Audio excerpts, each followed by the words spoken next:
Gang, what's up? We're doing Dark Souls now. Dar's Vash mod. I don't know much about it. Or I don't know too much of the specifics. I've tested a bit of the Asylum to make sure that it's working, and boy is there a noticeable change. Uh,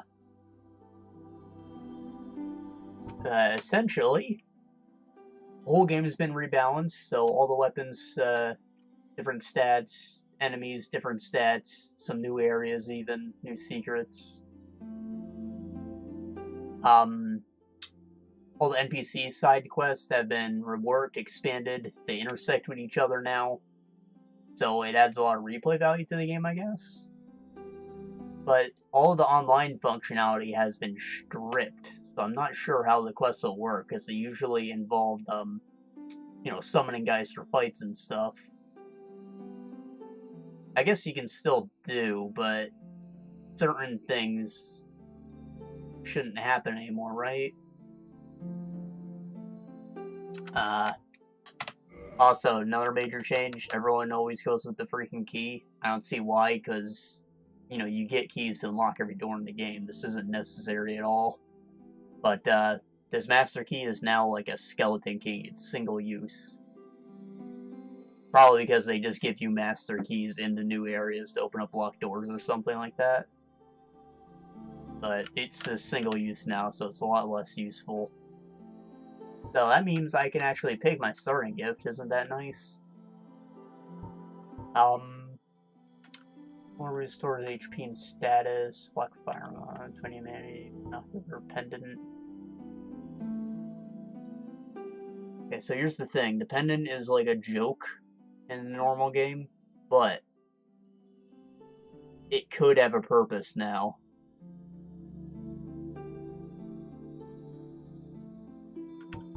Etched ring. Ominous relic said to make one's journey more challenging. Why would I want that?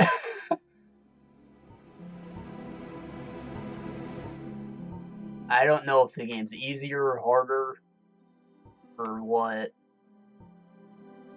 Because, the game was pretty well balanced to begin with, so if you rebalance it, you're probably going to upset the balance, right?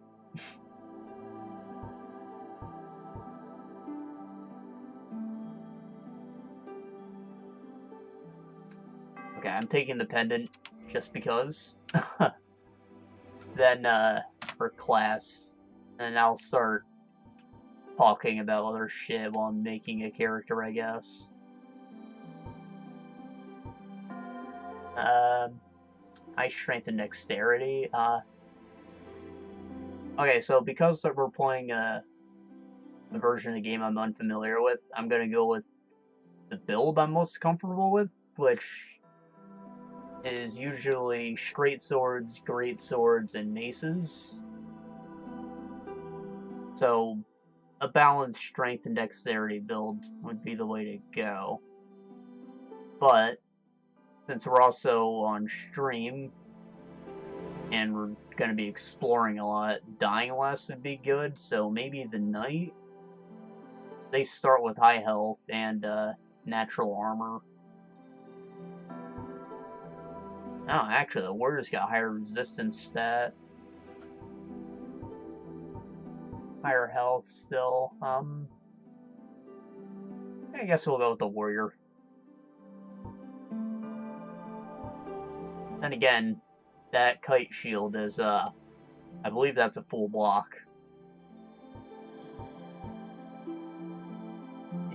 Strength and dexterity on it. Still balanced. Plus the knight has a little bit of faith, which I'm not super into using spells. I think that the magic spells specifically are really boring to play with. And the miracles are mostly buffs. I'm okay with using those. So, we're not going to be like a miracle-focused character, but we will use some. I really like Sunlight Blade and the Lightning Spears. I think we're going to pick Knight.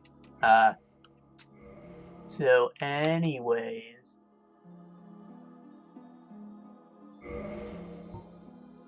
I don't really have much of a speech, because, you know, I could talk about Dark Souls, but this isn't Dark Souls anymore, is it? Large upper body. This is the ladies' love.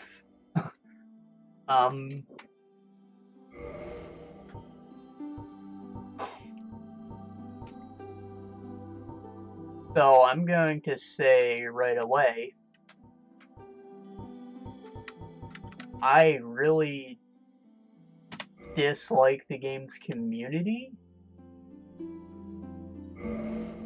I get that they freaking love the game and all, but never have I been told how to play a video game before. But this community insists. You need to be naked. You need to be a strength build. You need to use the big tree branch or the Zweihander. If you use spells, you're stupid. If you use dexterity weapons, you're stupid. If you level resistance, you're stupid. And I really hate that. I really do. The dexterity weapons are fine for PvE anyways, so those are on the table if I cared to dabble in them at all. But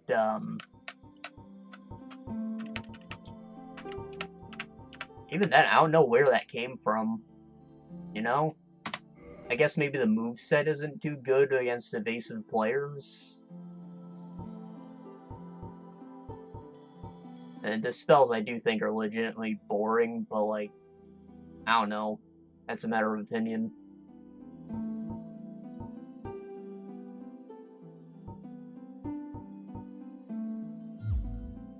Oh, I forgot to name them. We'll call him Ash. Kind of what I was going for with the white hair, black skin. Go with the name of the mod. Daughters of Ash.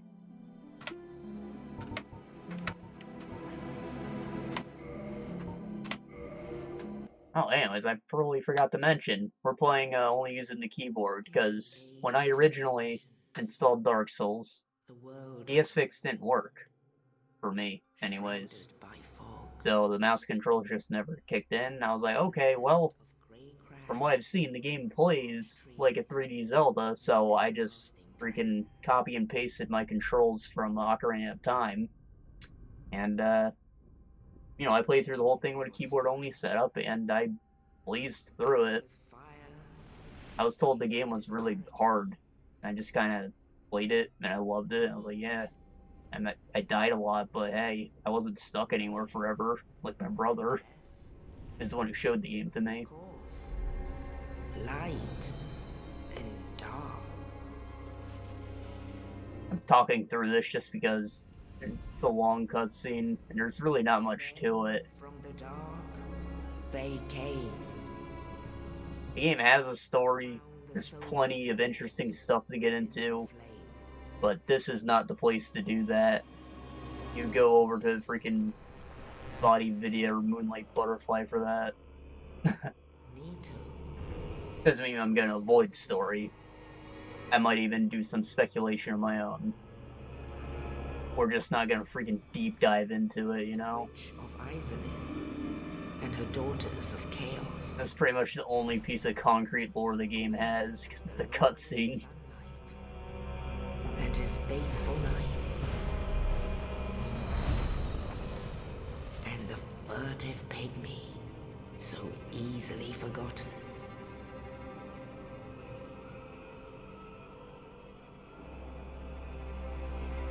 With the strength of Oh, this is also my first delve into the Souls series, I guess.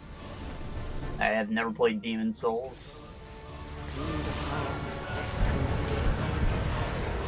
I don't know how it's connected to this game, if it is at all. Aside from gameplay, of course. I know some weapons appear in later games, so I guess that would imply that they do have shared universe/lore. Betrayed his own, and the dragons were no more.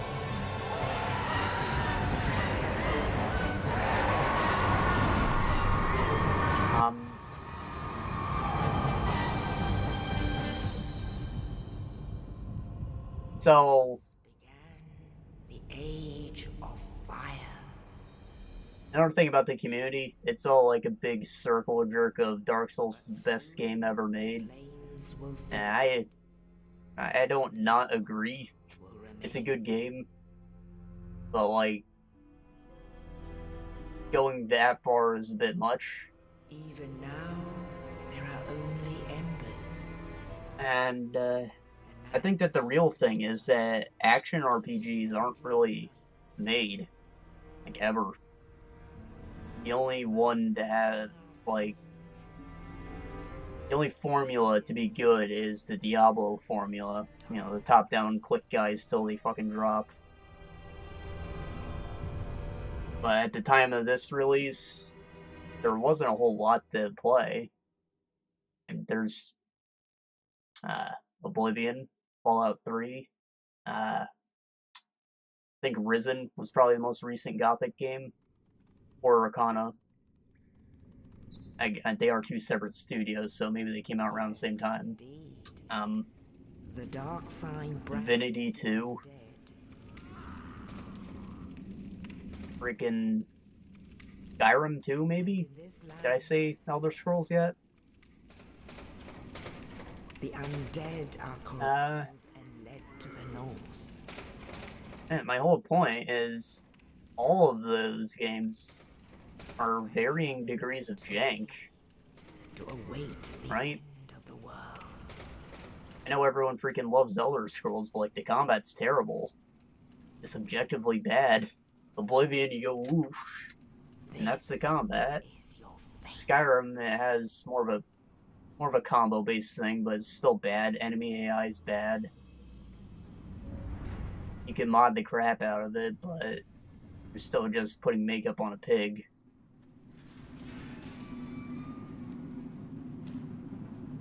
But then this game came along and, you know, everything functions as intended. Well balanced, has an interesting world. And it's difficult, but it's incredibly fair, too. The whole mentality of you stump to level resistance or armor just for passion is because all the enemies give, like, all of the, what do you call that, telegraph? Give all the telegraph in the world. So, the whole idea is just do more damage and don't get hit. That's why you don't level resistance. But, you know, I'm not skilled enough to not get hit, so they can fuck off. The very same people who say that have health bars that go across the whole damn screen. There's nothing wrong with leveling health, right? God forbid you just take less damage.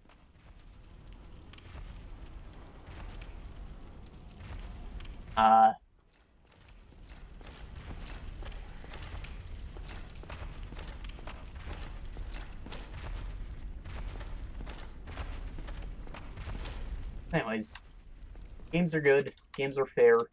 I just, not a huge fan of the community.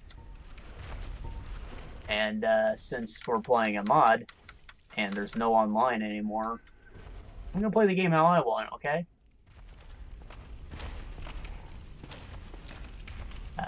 Read message.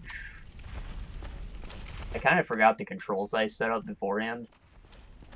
I think Alt's my lock on. That's how we're gonna control the camera for the most part.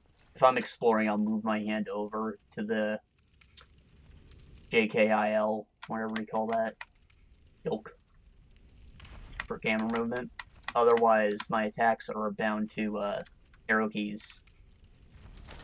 I have left as attack, down as heavy, then I think up is my use, and then right is my second function on my offhand. So, in other words, parry. Never been especially fond of parrying. Not that it doesn't feel satisfying as all hell, it's just risky. Because it's not like a shield bash or anything, you kind of just have to intercept the hit, and if you don't do it, then you don't even block. So I normally just stick to blocking.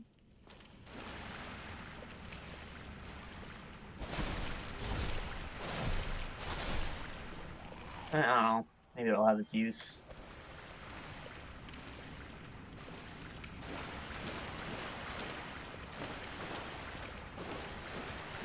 Oh, not to mention, this game's level design's great for the most part. The demon runes were ass, but maybe they were redesigned for this mod, I don't know.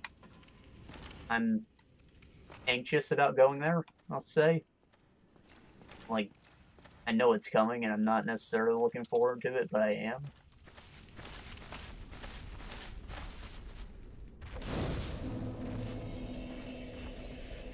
Right. I don't remember if it auto checkpoints you if you don't sit down or not, so I'm gonna sit down whenever I activate a bonfire. Game's awesome, but it does have a lot of kinks to work through still. Like, fast travel isn't available to you until you beat half the game. Not the worst thing to do, but still, it's not good for quality of life. Right, so the gate's locked until you grab your shield this time around. I just went and grabbed it right away, because I've been through the asylum already. And then, in 3, 2, 1... Not gonna happen? Interesting, maybe it bugged on me.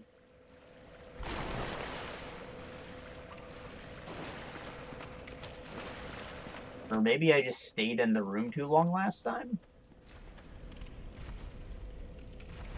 The Asylum Demon killed itself the first time I played, and that was the big change I was talking about. Hey, I walked through the gate, and as soon as I got to the bonfire, it gave me the boss souls, and there was a big hole in the floor. It was like the level shifted to the return to the Asylum state. Right, tab side. Dual hand. Menu controls. Right, this game originally didn't even have like full keyboard and mouse support. That's kind of why DS Fix is a thing. So all the button prompts are not correct. They show controller a bit awkward. Did I not equip the shield? Oh! Yeah, I put it in the wrong thing. Let's see. There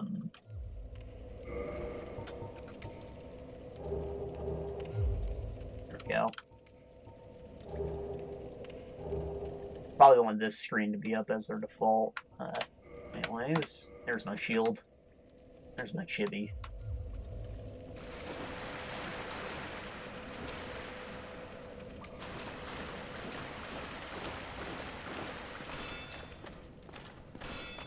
Oh, I forgot that the knight probably doesn't start with proper stats. I think I have a fat roll at the moment.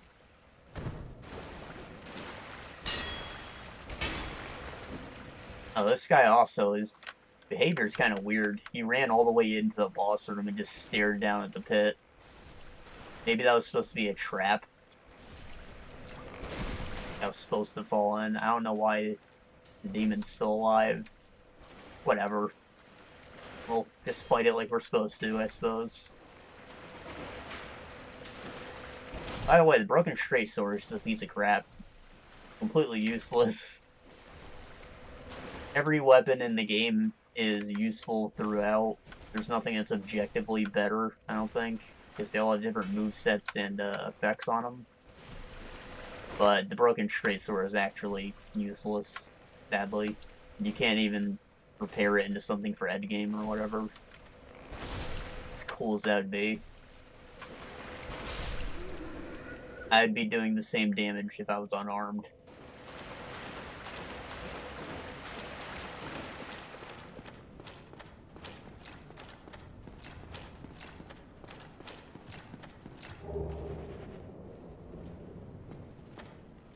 Because that guy was freaking tanky, so I think that the mod maybe nerfed the sword even harder. Broadsword, awesome. This is one of the one of my favorite weapons in the game. Its attacks are only slashes, so it's not great in corridors if you happen to bounce off a wall like that. If you just whiff it, you can survive, but other than that, good damage, good scaling, good speed. Pretty useful when you have a fire enchantment on it. So this is probably a sword we'll stick with for a while until I feel I have the weight limit to carry a greatsword, maybe. My favorite greatsword is the Bastard Sword, and I don't remember if that's in the game. It probably is. You probably have to buy it. It's not something that you find, that's for sure.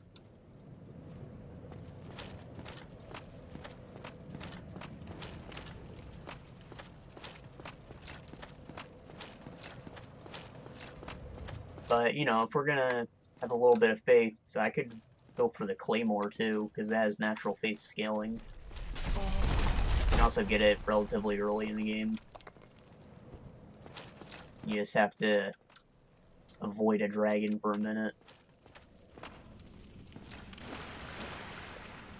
Oh, you. You're no hollow. Thank goodness. I'm done for, I'm afraid. I'll die soon, then lose my sanity. Ow, my mouse is on the screen. I hope y'all can't see that. I'm gonna move it off. Hear me out, will you? Regrettably, I have failed in my mission, but perhaps you can keep the torch lit. There is an old saying in my family, thou who art undead art chosen, and thine exodus from the undead asylum maketh pilgrimage to the land of ancient lords. When thou ringeth the bell of awakening, the fate of the undead thou shalt know. Well, now you know, and I can die with hope in my heart. Oh, one more thing.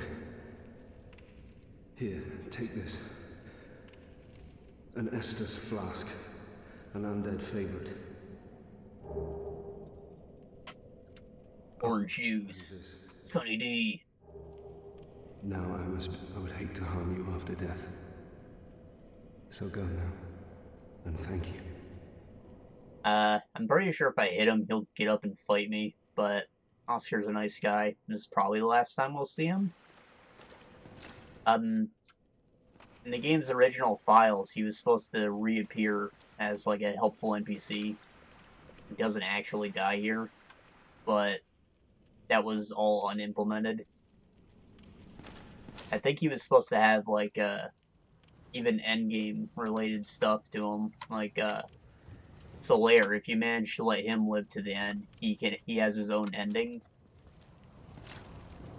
Like, an ending to the whole game. It's really hard to let him live, but if you use some exploits, I suppose, or grind the fuck out of PvP, you can make it work. Right, Estus is already equipped. So, up is how I use that, yeah.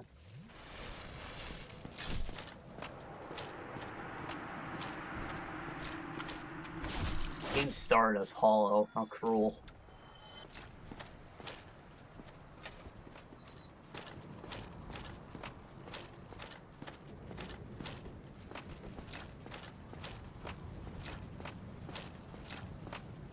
Actually, I don't think that was a mechanic of the original game.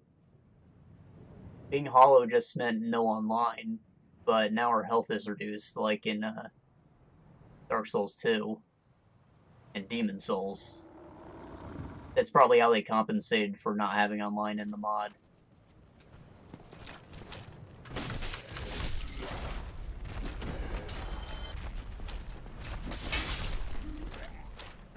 Makes things a bit harder, but I can't say I hate the change.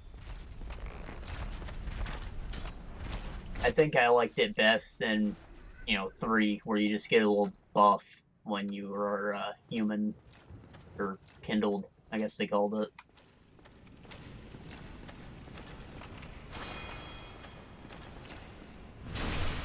I totally forgot to open the way to the bonfire, so I'm gonna go back and do that.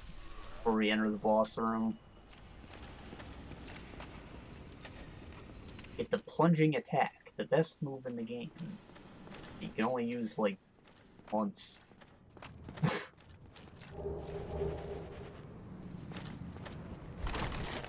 Oh yeah, I'm fat rolling. I need to take this armor off. Let me, right, escape. Change equipment. The menu controls were the weirdest fucking thing. You know the keys above your arrow keys, like insert home, page up, page down? That's how you controlled it. I had to fidget with them even harder. And I guess they're all in one place, but I still think it's weird because I never touch these freaking keys. So, where's my equipment load? 31 out of 50. So we don't need to lose a whole lot. Maybe you just are... Sure, the armor's the heaviest part. Is it C? No, V. I think that 60 or 70% is the limit for fat rolls. Maybe.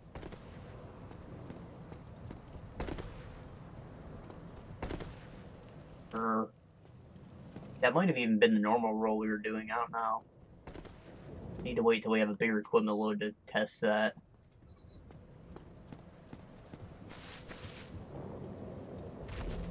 Wow. So when you're white, you look like beef jerky? I look like a fucking golem. Oh my god.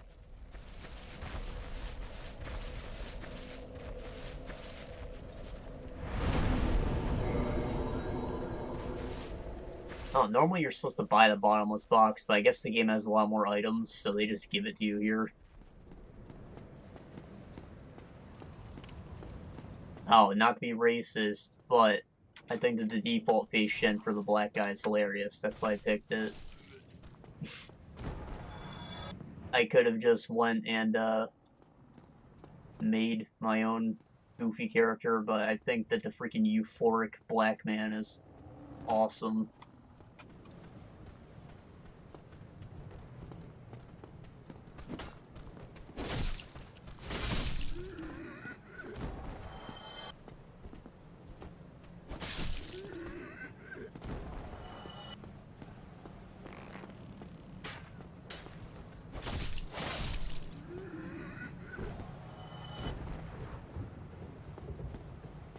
Bumper while falling. That's probably the light attack. Hey, big mouth. I think they actually flies up and hits you if you don't do that fast enough. You also get a special reward. You get the Demon's Great Hammer if you manage to kill him the first time you walk into this room. Which you might think sounds impossible, but... There, that's how he died. He did that while he's in the center of the room, I guess. I was saying, if you start as the Pyromancer, you start with magic, of course. Or, no you don't, that's your shield item, actually. I guess you do get it, because you have to pick up your shield in this room. But you can also take the Black Firebomb gift, which Black Firebombs are the heavy firebombs. So, as long as you don't die, you have enough to take down this thing's whole health bar with just those. So there is a reason to pick those to get an otherwise rare item. I think there's only like 4 of these guys in the game, maybe. Alright, he's dead, for sure. Oh, he's walking on air. Oh, he's falling, hell yeah! He might come back up. There's another demon down there, by the way.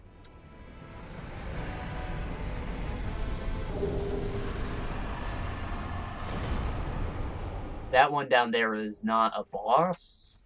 It is a boss in the original game, but it's just down there now. He has a health bar, not a boss health bar. There are some items to grab down there, but I cannot run past them. is he's too tall. He will hit me while I'm running away. I don't feel confident enough to fight him. I tried to do a plunging attack on him when I explored originally, and it did not work out. You just fall right through him.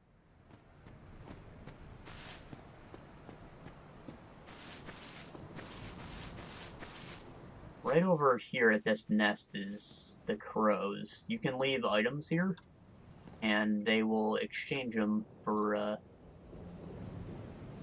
specific items. There's a weird pattern to it, and you're just supposed to do trial and error.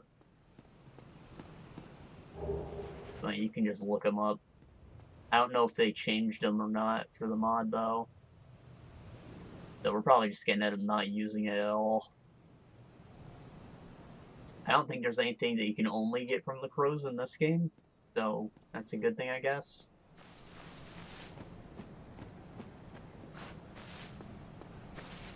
Your first time through this game is absolutely a freaking wiki game. You're gonna want to look up what items do. You'll want to look up where to go, maybe.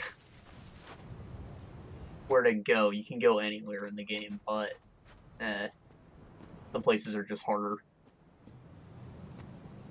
Of course, if you're skilled, it doesn't matter.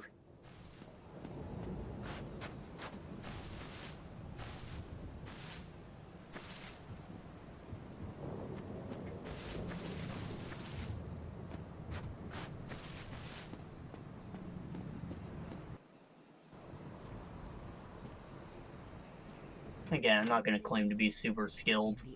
I'm not. It is stated, but I'm passable. that one day an undead shall be chosen.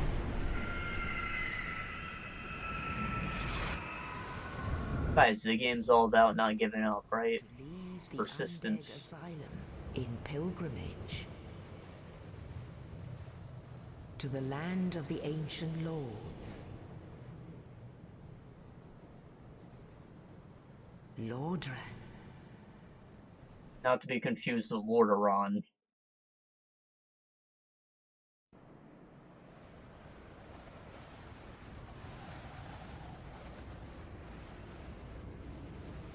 Right, so this area is just a typical European city to start with, anyways. But there's distinct Japanese influence all over the place, and even borrows from Nordic mythology a bit. Not as heavily as Dark Souls 2 does, but there's definite influence of that in here. Gwyn is practically Odin.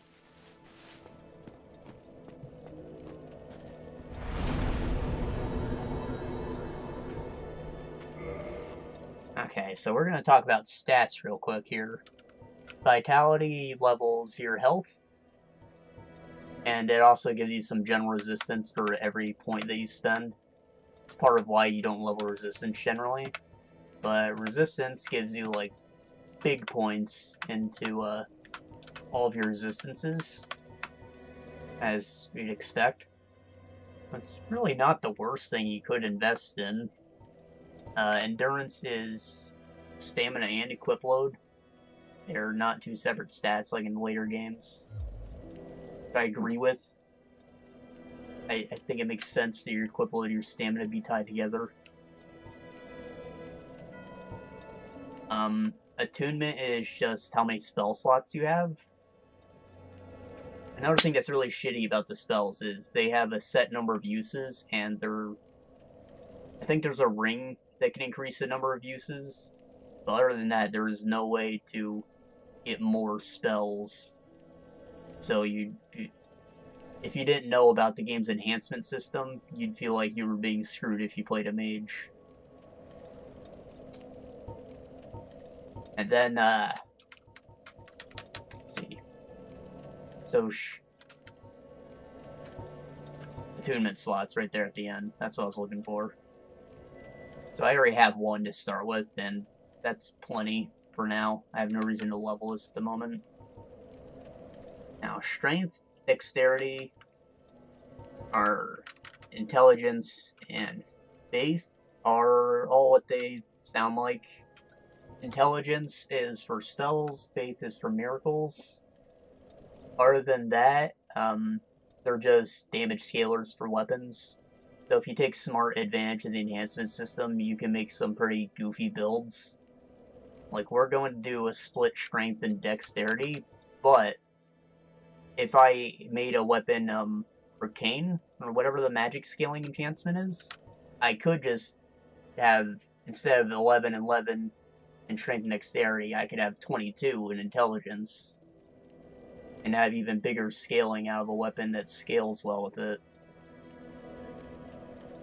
I did that once, actually. I used the Siestas, which has S rank scaling with intelligence, if you enhance it.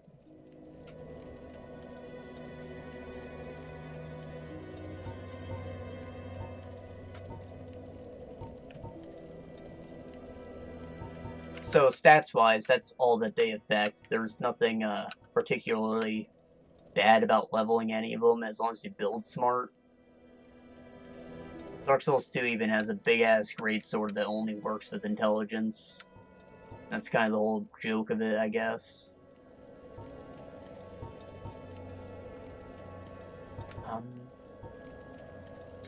Probably gonna want stamina first, and then the point of strength.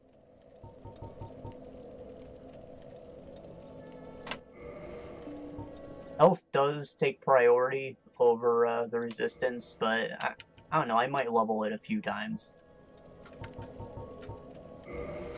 I might.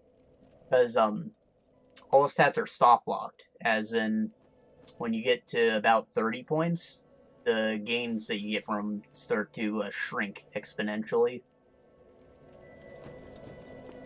So it's not that you won't benefit from putting points in them past 30, it's just you could put them in better stuff. So once you have 30 vitality, you could keep getting a little bit of health, or you could just, you know, get armor for free. That's all I'm saying. And this guy's a butthole. But maybe a script change. Well, what do we have here? You must be a new arrival. Let me guess. Fate of the undead, right? Well, you're not the first. But there's no celebration here. You'd have done better to rot in the undead asylum. But too late now. Well, since you're here, let me help you out. There are, actually, 2 bells of awakening. One's up above in the undead church. The other is far, far below, in the ruins at the base of Blight Town. Ring them both, and something happens. Brilliant, right? Not much to go on, but I have a feeling that won't stop you. So, off you go. It is why you came, isn't it? To this accursed land of the undead? Man, that was taken here, but yeah. Oh, that's our goal. Go find 2 bells and ring them, then something happens. Okay, down here is the Firekeeper. She can't speak, but she's the reason that the bonfire up there keeps going. We can also upgrade our Estus Flask if we find shards. And I don't remember what the specific thing about this bonfire is. It's either you get more Estus when you sit at it, because it's been kindled by a Firekeeper, or it's the only one that you can level up at. I don't really remember.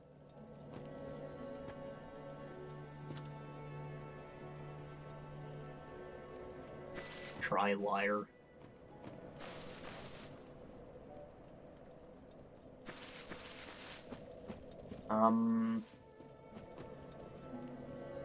I hope that's fake. We're supposed to be playing offline. Because, obviously, when you go online, things might break. Especially because their save files will be completely incompatible. If there's someone else playing with the same mod, it should be fine, but the guy recommends playing offline. Which is why I'm not playing on the Steam build. The online was originally done through Games for Windows Live, which is now shut down, so we should be in the clear.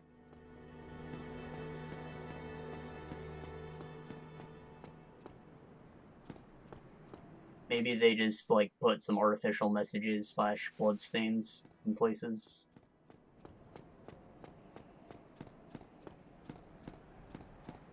Supposed to be an item over here, I think.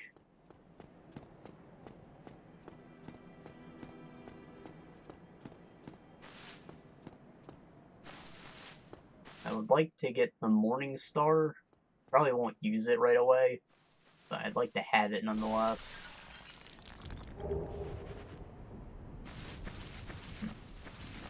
Supposed to be a fat priest here. Not here. Fat priest had a big old bowl cut.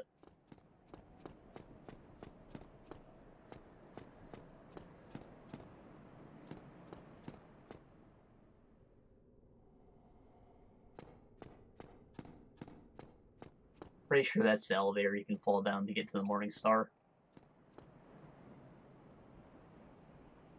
So if you do some crazy platforming, you can climb back up this to get back to the asylum. Or I think you're supposed to do it from somewhere on the elevator, not from here necessarily.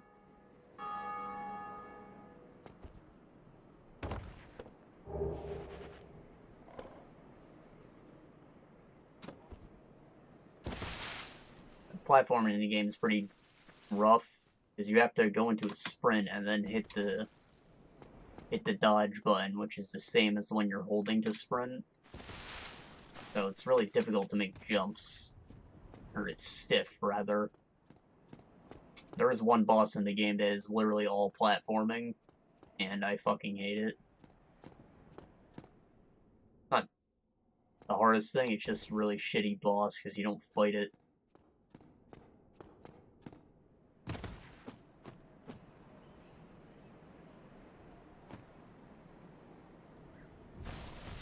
So mimics do exist. The little chain on the chest is that's supposed to be the indicator. It's backwards on mimics. Alternatively, you can do a hit test, but if you do too much damage to a chest, it'll break. And the stuff inside it will be gone too. These ones are probably both safe though. Morning Star and a Talisman. I think the Morning Star has some innate faith scaling. And the Talisman is a catalyst, which is what you activate with your parry button or whatever to cast whatever equipped spell you have. It makes being a priest a bit more difficult, because you won't have a shield equipped at all times if you're trying to use your miracles. I think you can block with the Talisman, but it doesn't do shit.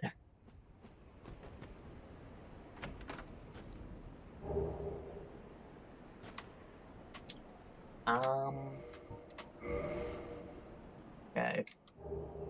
I wish that it stayed on the screen I pick.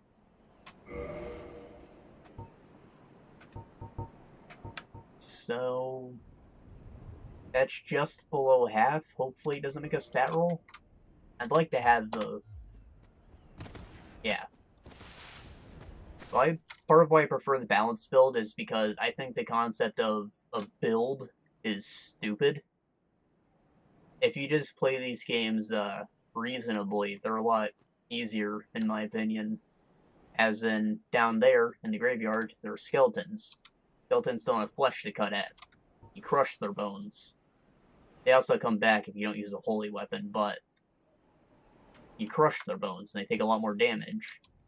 Or, somewhere in the Undeadburg, there's this big armored pig, and everyone uses an exploit to kill it, but if you try to hit it with a sword, your attacks will bounce off. If you hit it with a hammer, it takes damage. Your attack connects, takes a lot of damage, actually. It doesn't have a ton of health. Not a hard enemy to kill. But someone who's freaking abstinent about being a sword boy will get dinked over by it. I don't think the skeletons start coming till you're a little bit deeper into the cemetery. The wielding sucks dick in this game, by the way. they don't compensate for it at all. You literally just have a weapon in each hand, and you pick which one you want to swing with. The parrying dagger is meant to be like the generic offhand weapon, because you can still parry with it, but you can also stab.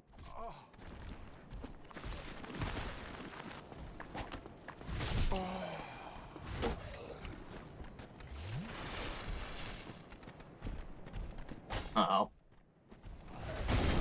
That's a big boy. There's nothing in here that I particularly want. I'm just exploring. So if we went to the end of this path, we could go into the catacombs and deal with the skeletons permanently. They don't come back naturally on their own. It's, there's a necromancer that's resurrecting them. If you just run through and kill the necromancers, you can put an end to the skellies.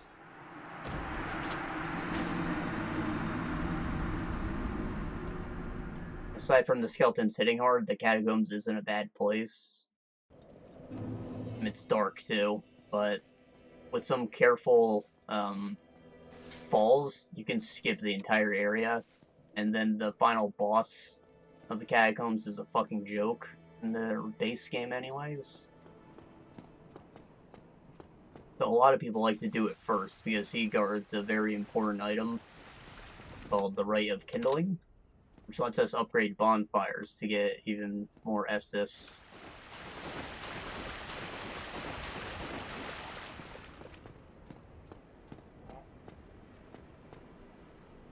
I probably won't do that.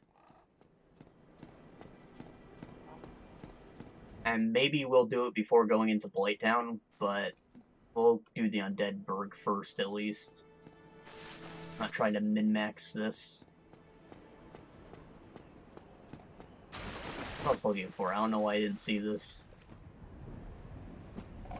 Somehow acquired like 700 souls, which is maybe enough for level up. I kind of want to go back in here. Hello there. That priest, by the way. We are not acquainted. I am Petrus of Thurland. Have you business with us? If not, I'd prefer to keep a distance, if possible.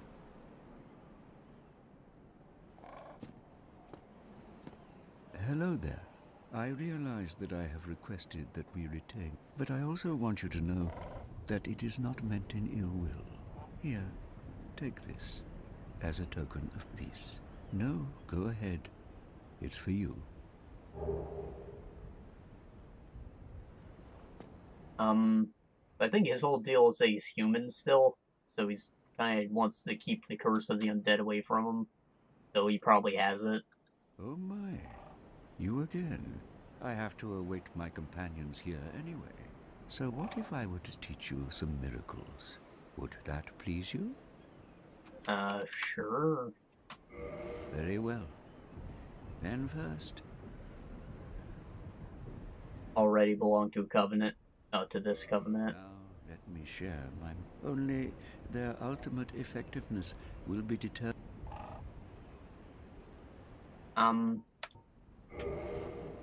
So the covenants as well, they were very dependent on the multiplayer. Like, you'd usually do PvP stuff to get a reward based on what covenant you're in. And that's how you progress through them. So I'm not sure if that's a thing anymore or not. Obviously it's not, but I don't know how you progress through them, if at all. Maybe you get abilities that can only be used while you're bound to a covenant, you know? Normally I stick with the Warriors of Sunlight because I want the Sunlight Blade. But then as soon as I get that, I could leave and join something else, like the Dark Wraiths maybe, to invade people. And I think that that's kind of shitty, that I'm a Dark Wraith using a Sunlight Blade. I wish that they had more of a restriction on it.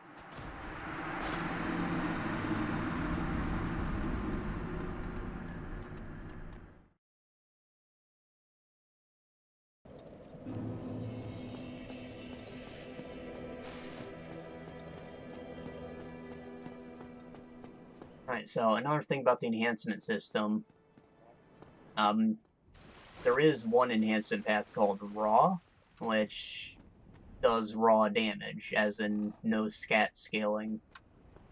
It's really only viable for like your first playthrough, but if you wanted to focus on stats besides the damage ones, there's a way to do that. You could just have 1,000,000 health and 0 strength, and it would work out. Or, well, not 0 strength. You need the minimum to wield the weapon.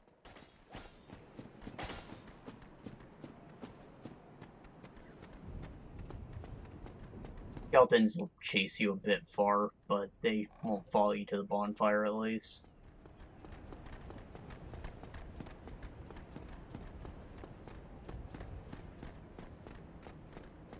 I know I equipped the mace for the purpose of fighting them, but then I realized that fighting them was kind of pointless.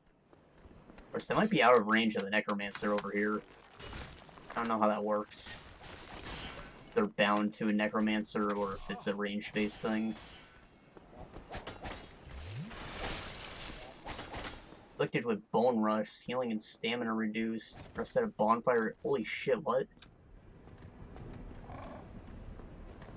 I guess that's our deterrent from running through the catacombs early.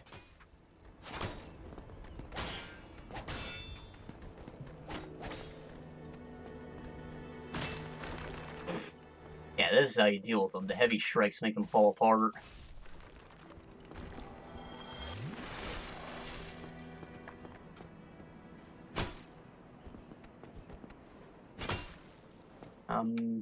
See, is it forward and... Oops, wrong button.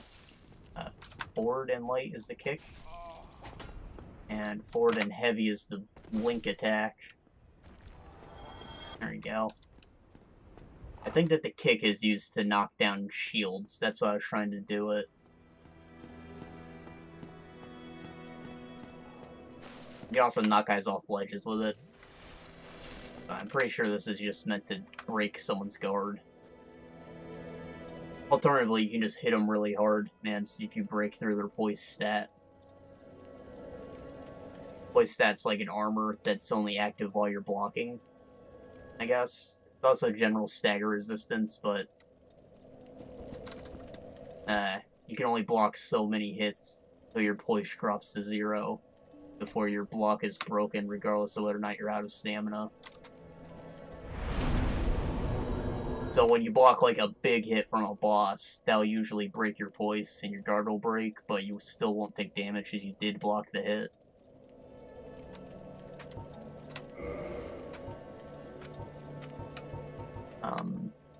Another point of strength.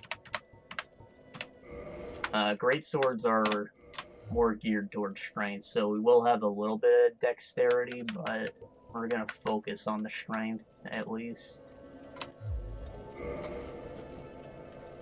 That's the plan for now anyways. If I find a cool weapon, I might try it out.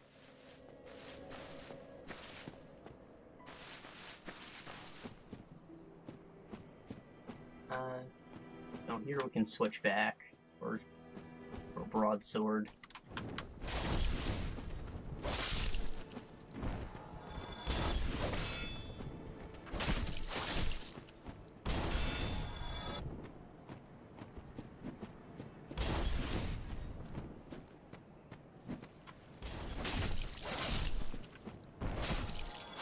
I'm trying to backstab them. I want to get the angle down in my head. I think it's just behind their left shoulder blade, their offhand. It's not necessarily at their back. Usually around the shoulder. Also because the enemy is always like turning at you, you know? It could be a command too. I know in Bloodborne you're supposed to like hold forward and attack to backstab.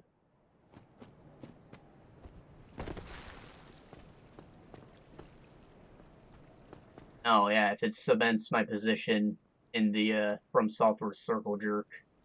Not a fan of Bloodborne. So you know, I like the games, but I'm not that biased. Alright, I love it conceptually. Alright, I'm super into that Lovecraft Cthulhu cosmic horror deal.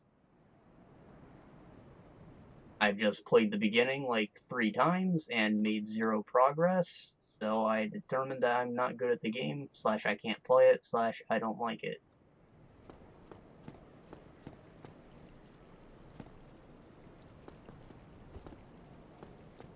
I don't think you could say that you like a game that you literally can't play, right? I want to be clear that I don't hate it. I might give it another try, it's just can't play it.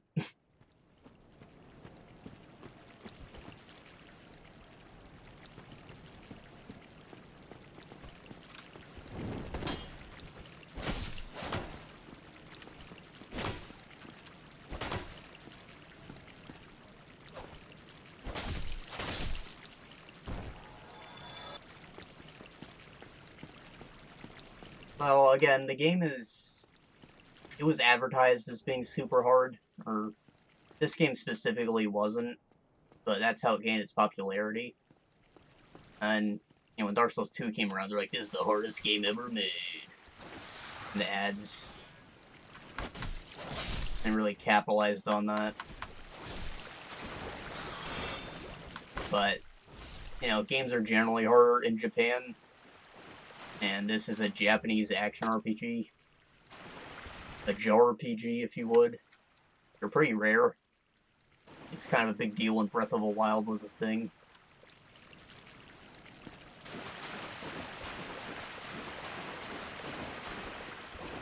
The game's just, you know, it's punishing. That's the word I use, because it is super fair. The enemies all telegraph the fuck out of their attacks, so it's usually your fault like 80% of the time if you die or get hit. Or you just weren't good enough.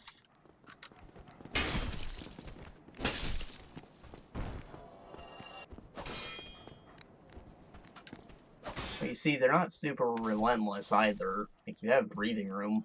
Just lower your shield, get your stamina, put it back up. The game can be a pretty chill experience if you're patient. It's all about fighting your baser instincts. Can't tell you how many times I've died because I got greedy. I see the boss has 1 hit left and I try and go in for it. And then, you know, I die because I just dropped all of my caution. You just have to remember that that thing isn't fucking dead yet. You know.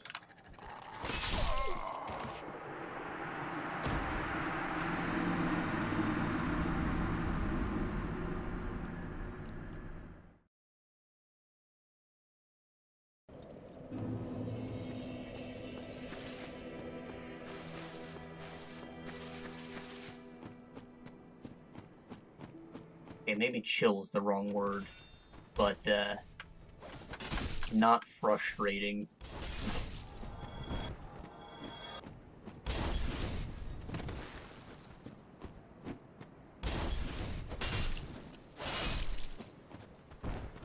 I totally didn't look at the stats on this thing, by the way. I think it has a little bit of bleed damage, and obviously strength and faith scaling. I don't know how much of any of that. We're probably going to trade it in very soon. There's a merchant who sells a weapon that I like better.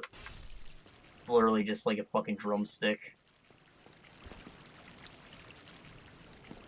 It has really good strength scaling, so it's a very viable endgame. Plus it's quick and light. Can't go wrong with the club. He also has a reinforced club, which has a little bit of bleed damage, with slightly lesser scaling. Which isn't a bad supplementary choice. This bleeding doesn't work the way that it traditionally would in this. Enemies have a meter, like the one that you saw in the middle of the screen just a second ago, and when that fills up, the effect activates. So it's not like bleeding damage over time, it's more like a hemorrhage. They just fucking take a massive amount of damage when the bar is full.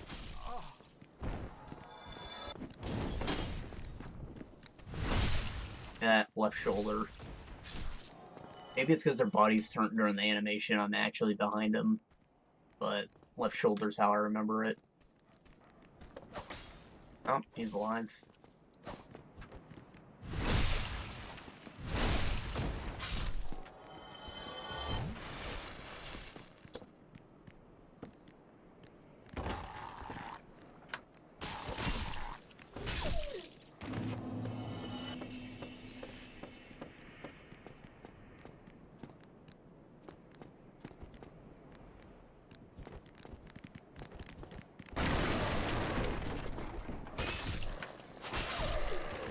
Alright, about the freaking keyboard story. I do like to play the other games with a controller. It's just whenever I play this one, it doesn't feel right anymore unless I'm using the keyboard.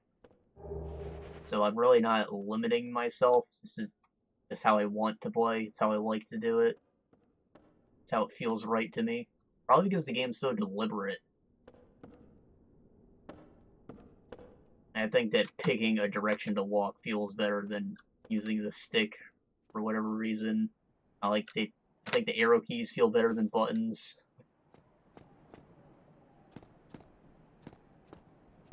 I really can't explain it. I'm just stupid. Just know this isn't a self-imposed thing.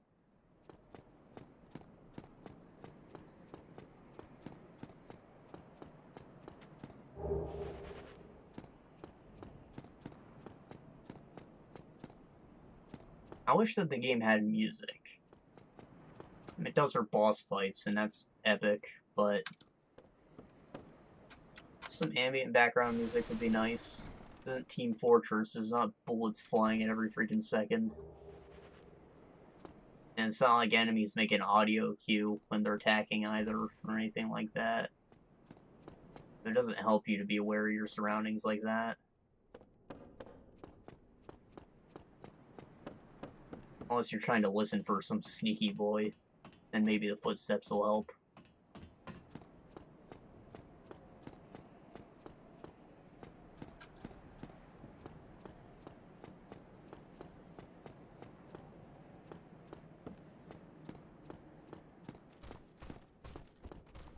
Huh. I'm supposed to see these guys for a little bit still. Must be guarding some nice treasure then. Also, he's armored, so I'm keeping the mace out. Notice.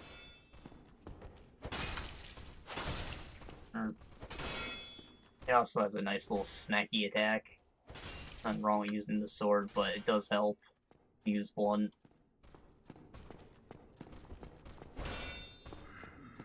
Every armor set has slashing and blunt resistance, and it's noticeable that the heavy armors have lower blunt.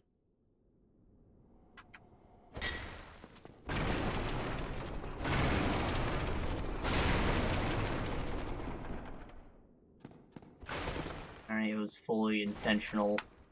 Good design. Light armor's better for slashing, obviously. It just makes sense.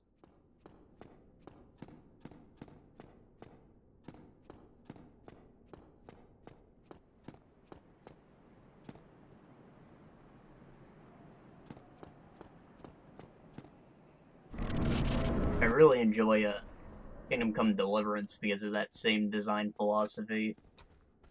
I'll carry a club, a sword, and an axe at all times, just because they all have their own uses.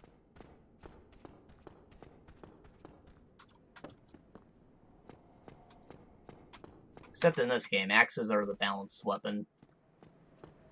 They have a little bit of slashing, a little bit of blunt. Never been particularly fond of them, because I just switch my weapon to whichever extreme I need at the time, rather than having one. You do have 3 weapon slots, so I guess it's not a big deal to have all 3, but I like to have a bow as one of them.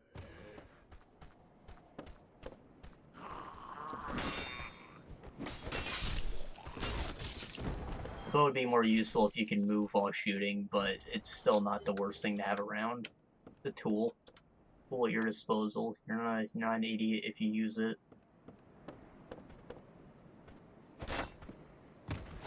even if it does require dex. Crossbows are strength scaling, I think, but they're slow.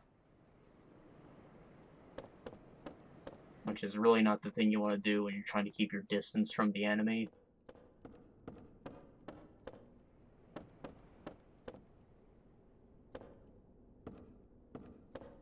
I feel like there should have been treasure out there. Did I pick anything up? Flip my mind. Thing to fall out. Oh, yeah, I looted that boy's butthole. Tri-finger butthole.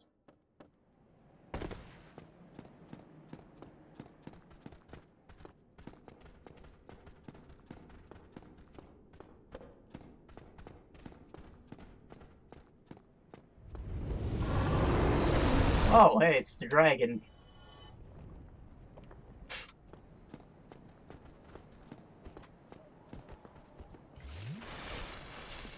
In its own way, this is a sort of reskin of the first level in Demon's Souls, I think. Got the dragon that flies around, it's all mossy and stone. Yeah, I've never played the game, but I've watched a bit of it. Speedruns, mostly. Gameplay-wise, it seems the same, but the balance is a lot more different. Like, it's like you level up to be more powerful, rather than being completely skill-based, you know? You'd expect of a typical action RPG. From Software did make Kingsfield previously, so it makes sense that they'd know that kind of design philosophy.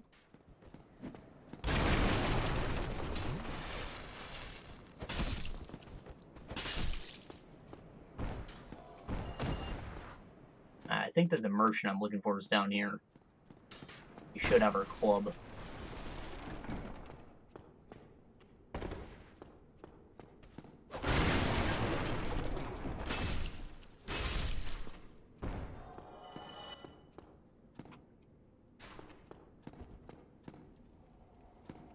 There's probably stuff over there, but the merchant's right over here. Oof. Oh shit, there's no merchant. Maybe I have to kill this guy first. Oh shit.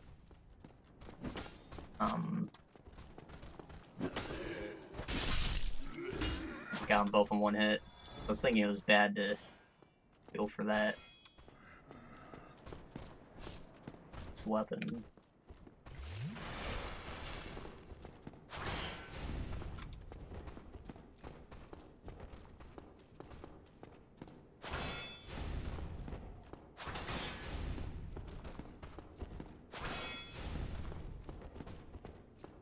The shield isn't a full block by the looks of it. It's probably like 95%.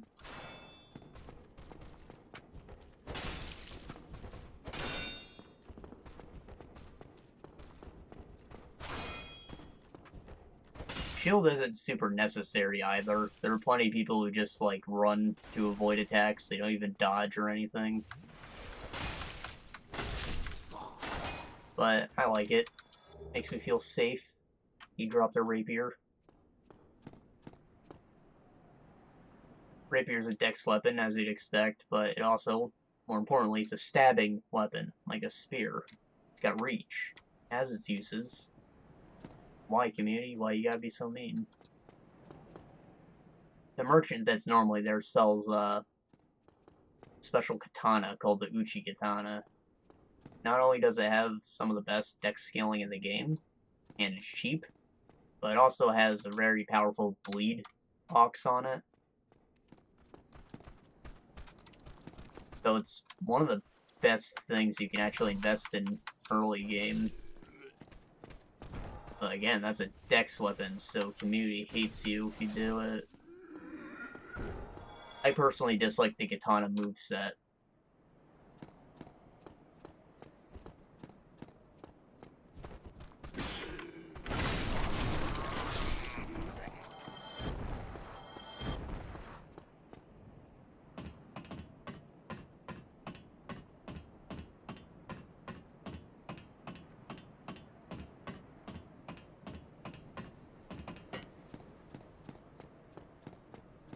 I'm not going to keep going on and on about how Dex is underappreciated, but giving it its fair dues.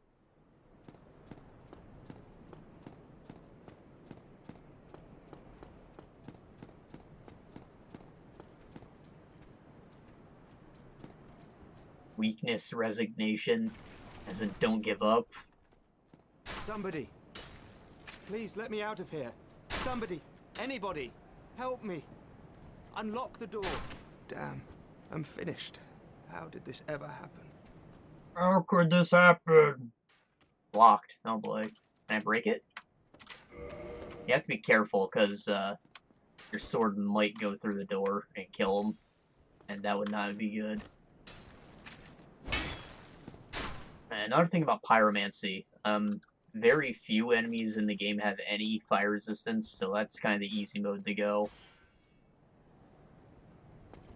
In the later games, the Knight's the easy mode just because he starts with a ton of health, good armor, good weapons.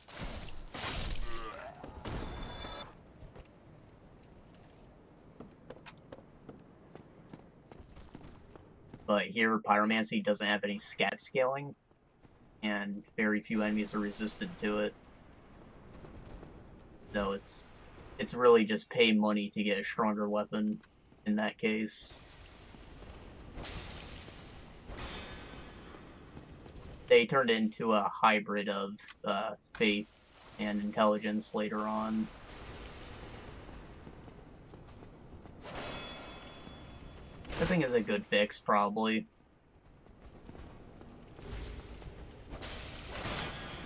Makes pyromancy more respectable, I suppose. About all it does.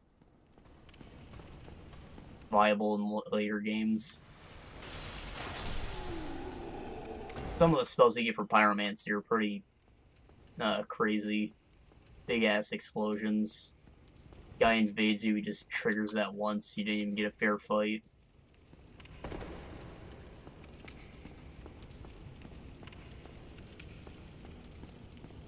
Supposed to be a bonfire here, it's gone though.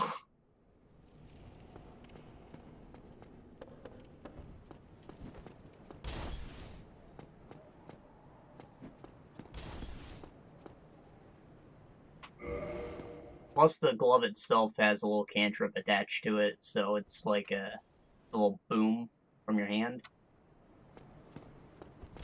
If you were to go for a spellcaster build, I would pick pyromancy over actual magic any day of the week.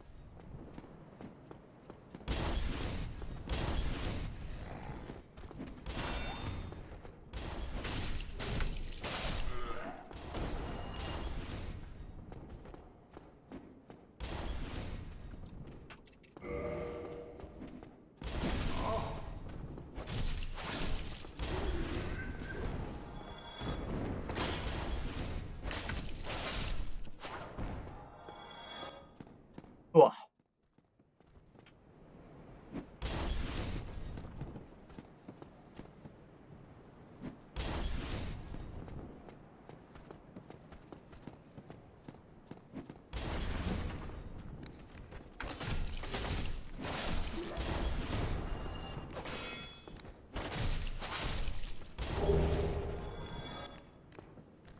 Oh, anyways, so another thing I dislike is that critics have now gone to calling every recent action RPG a Dark Souls clone just because they took a lot of influence from it.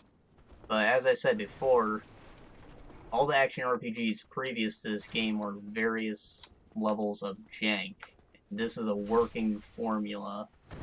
So, you know, I think that everyone who wanted to make that kind of game absolutely should borrow from it, right? This works. You don't need to take the freaking corpse running and everything, but gameplay, yeah, this functions, it's satisfying. It's the way things should have gone.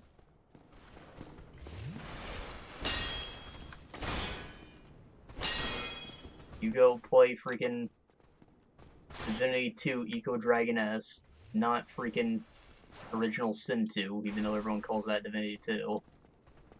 You go play that, and tell me that it couldn't have benefited from being Dark Souls. You carried me. You carried me, and I had a humanity? I didn't even realize I had a humanity. Could use that to get my health back.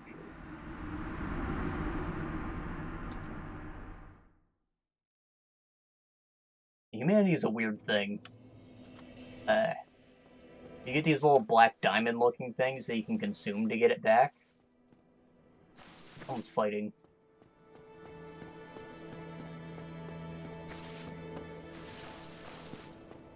Alternatively, you can just randomly get it from enemies. Rats, specifically, have the highest drop rate of it.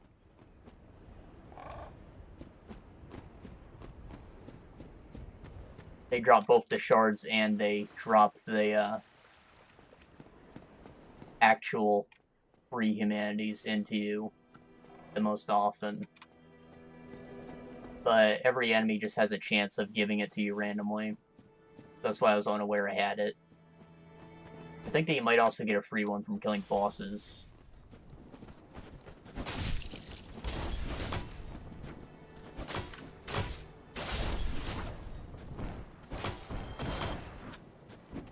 Oh!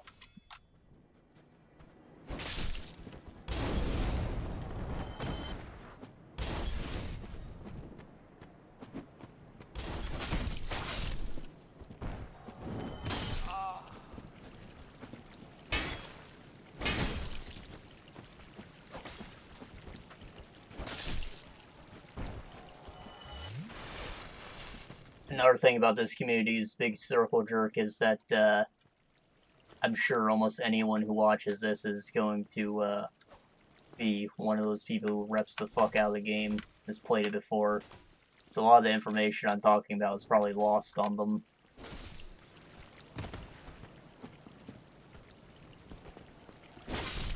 Not even just making fun of them, but me explaining game mechanics. Probably all pointless, but doing anyways, because I don't have a chat to talk to. And I do, but they're not here.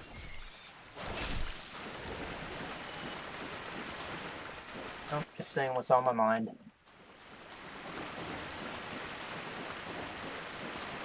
Oh, I started the stream late as fuck, by the way. I forgot to mention that. So I might cut it a little short. I don't know. Depends on when my brother gets back from work. Once he gets home, he's probably gonna start playing online games or whatever.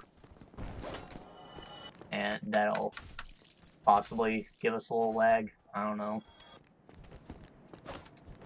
He's also just loud as fuck and yells words that might get me in trouble / banned. So I'd like for my camera to not pick those up unintentionally.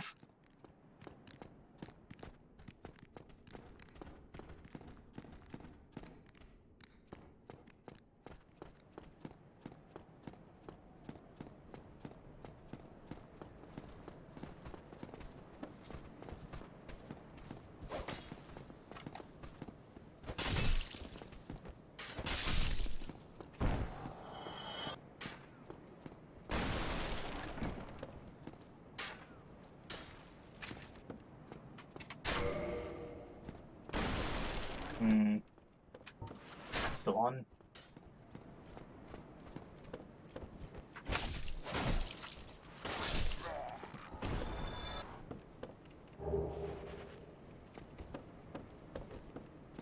A floating message.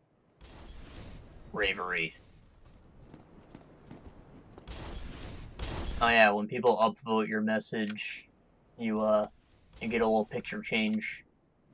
Kind of like prestige. I think you also get an excess charge back when people do it in real time. So I'm pretty sure these are all faked.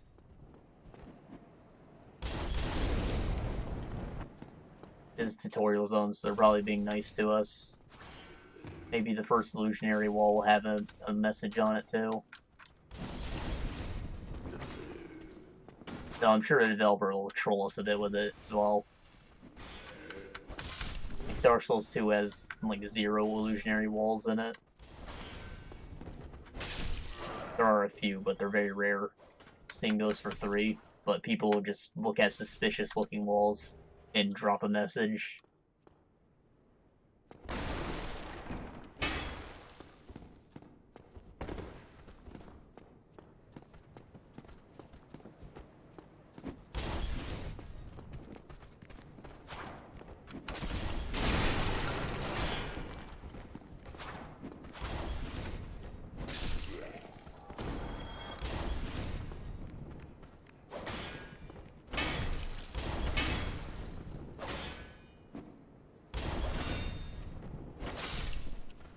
That's another thing about axes. That I think that their generic moveset is a slash and like a little boop, like the club does. So it's very much a mixed weapon, but it's also just as slow as the club, maybe a little faster. Okay, I got a humanity back. I didn't know if you recovered those on death or not. It's not something that you generally want to walk around with.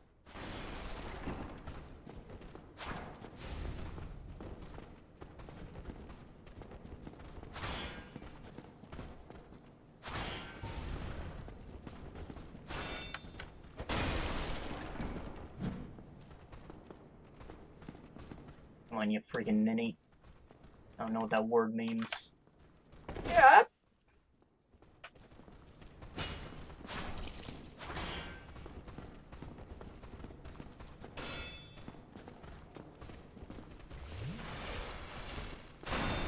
Alright, at the freaking end of The Witcher, I made the controversial statement, this is Zelda combat. It is. D-targeting, strafing around the guy, put my shield up when I don't want to get hit. I can do an attack. I can do a heavy attack. Well, you can't heavy attack in Zelda, but you can do the jumping attack, which does more damage. Pretty much the same thing. And you got your rolls. It's 3D Zelda combat. It's really not a controversial thing, but everyone freaking disagrees with me when I say it. From a strict gameplay standpoint, I know it's not a fucking puzzle game, right? The world's big and interconnected, though, and there's lock and key design, so it is a Metroidvania. Metroidvania does not mean acquisition of upgrades. But, come on. Zelda combat.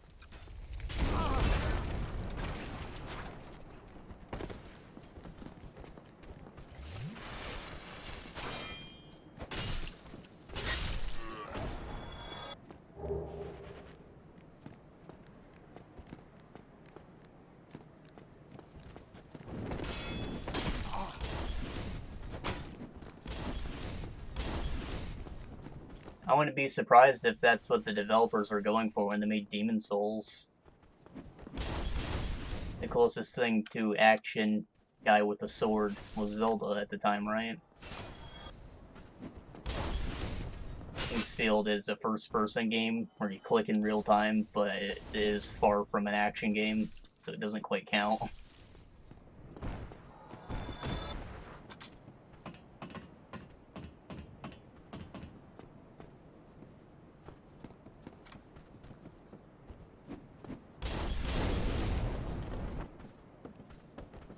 Stuck on this freaking...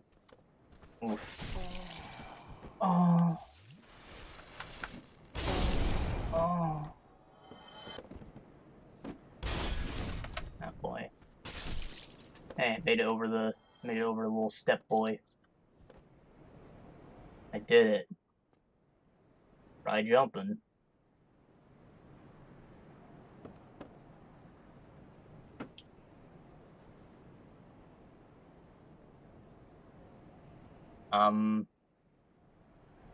I think that there is actually something that you can get from jumping here. Yeah, that right there.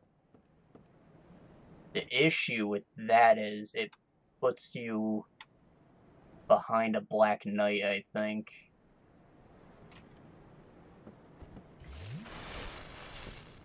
And they're tough nuts to crack. Tough nuts to nut on. I think I can fall from there and get an even safer jump, take less fall damage. And I think that you can actually land in those little bell towers. Like, there are colliders on them. There's just no point to it.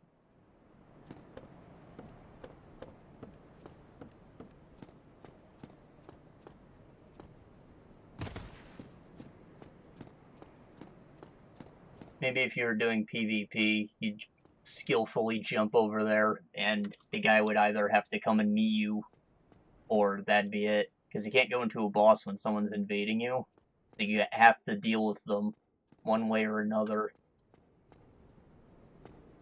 I don't think you can actually jump from here. It looks like I could. Unless this is it. Yeah, it is. Angle's different, though. Oof. No, it's not worth it. We'll fight the knight on fair terms. I have plenty of souls, though, so I'll run back to the bonfire, I suppose. I don't think I can jump down there. I don't think I found the key either. Locked. Yeah. The door would probably shake ridiculously if I were able to destroy it. I don't want to risk killing the guy. We're just gonna leave it be.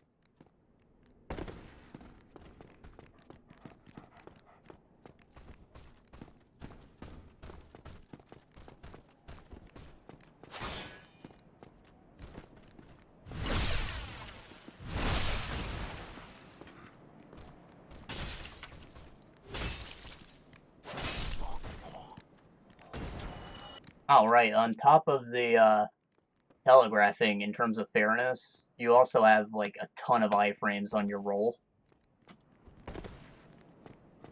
The issue with fat rolling is the start and end of your roll, you are not invincible, just like in Enter the Gungeon. So when your roll is going slow, there's a big window where you are not invincible and you can't do anything about it.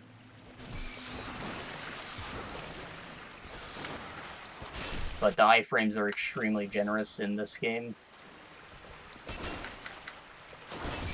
So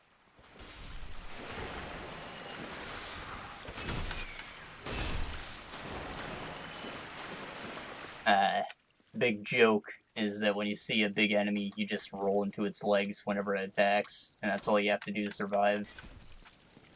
And that is true, viable way to play. And it's probably how we're going to deal with the first boss. Ooh, longsword. Poison got us. We don't have an antidote. Just started. There's supposed to be a merchant at the end of that hall, but we have to unlock the gate first. That's where you'd buy your moss clumps to get rid of that. Stuff's right up here. So we didn't... Not a big deal that we're dead.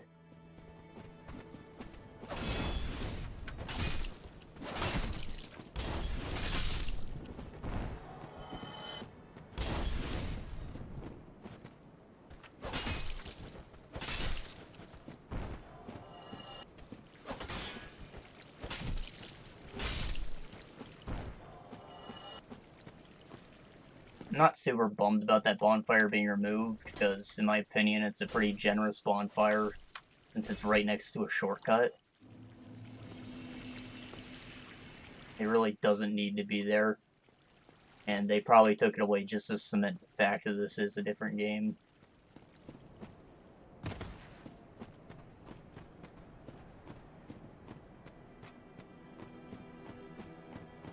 I do hope that they don't get super, stingy with them as things go on, though. Blighttown specifically, because that is Poisonville. Kindle. Not Kindle while hollowed. Maybe this is the only bonfire you can kindle? Is that the deal? I really don't remember. I'm human now, so, and a big old hairy chest. Got our health back. That's the main point of that. Oh, the natural humanity drops are higher while you're human as well. In addition to being invaded, but that's not a thing. Maybe NPCs are, but it's not a thing.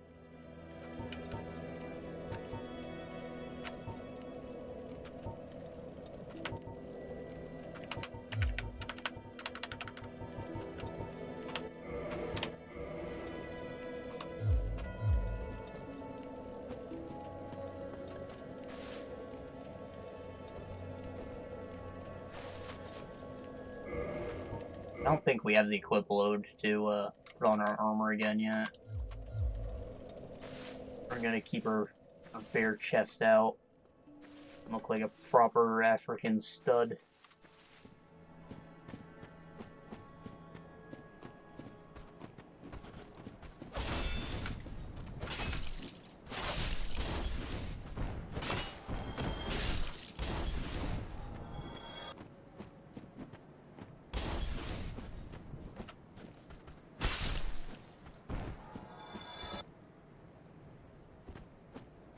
Oh, another reason I picked the black guy is because a lot of history's most vicious types of warriors are from Africa.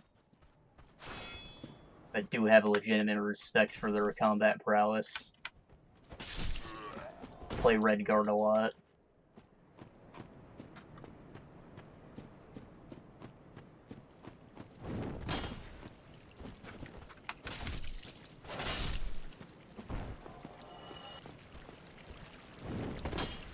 My first run through the game, I usually make myself when I give a chance of making a character. Then I like to have fun afterwards. If there's animals involved, I usually pick those. I think I talked about that during Dust. Talked about furries. How I feel about that community.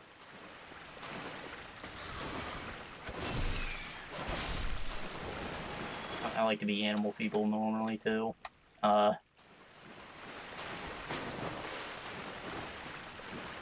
generally don't play as women. Not my thing, I don't know why. The tough guy excuse is that if you're staring at the character's back all day, you might as well be staring at a girl's ass. Honestly, it's a pretty cringy excuse, if you ask me.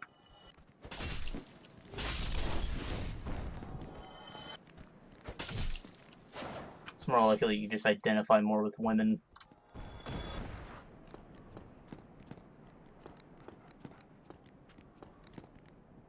No, it does not mean that you're gay or feminine or whatever. I don't really know what it means. I'm not a psychologist.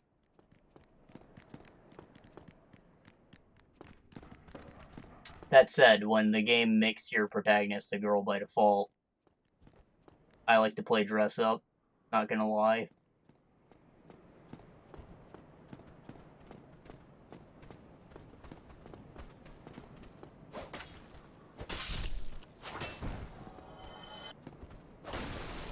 Kind of detest skimpy armor mods, but I do like to play dress up and be classy.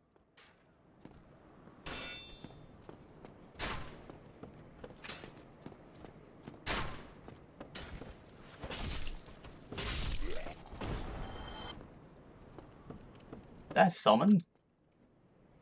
Unknown. He looks like a mage. He's got a little sword on him too. Oh yeah, that's right, we got a long sword. I could check out the stats on that, because they should be different. Maybe I'll like it more. Let's see. Whoa! Whoa!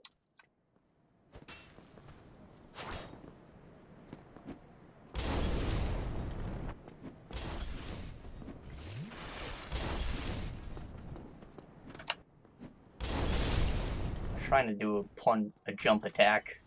Didn't happen.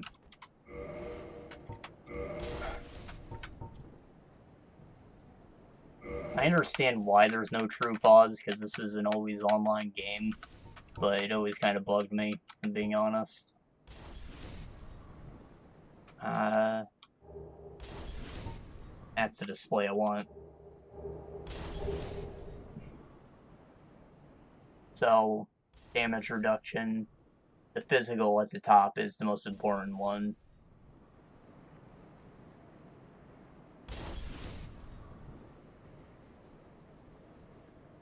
%93 versus 95%.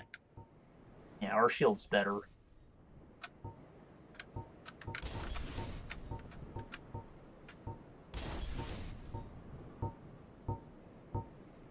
The rapier has a C index scaling. It's honestly kind of shitty. I could run and go get the S stock if it's still there. That's a pretty decent dexterity weapon because it has a thrust and a slash. And it's long.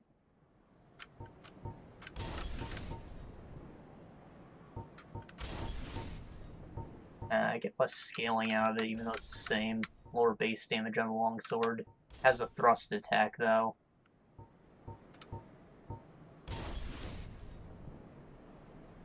Nah. If I'm the short sword, I might switch to that one.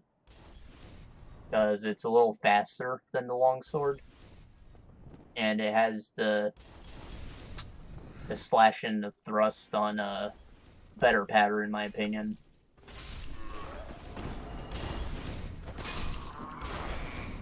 Yeah, I think by default its light attack is the stab and its heavy is the slash, and the longsword is the inverse.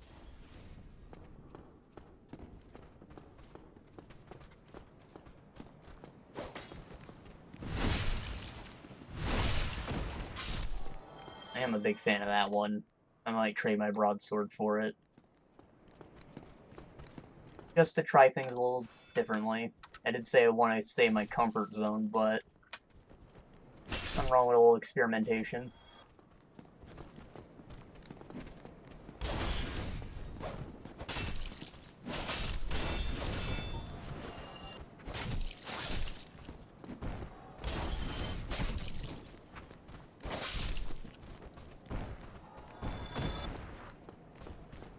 If we're going to take on the knight, it's probably going to want to bring him up here, so I want to make sure the area is nice and clear. They should make decent work of him if he hasn't been balanced to actually be difficult. Hopefully get a free backstab. And then, gotta be careful. The motion of the ocean.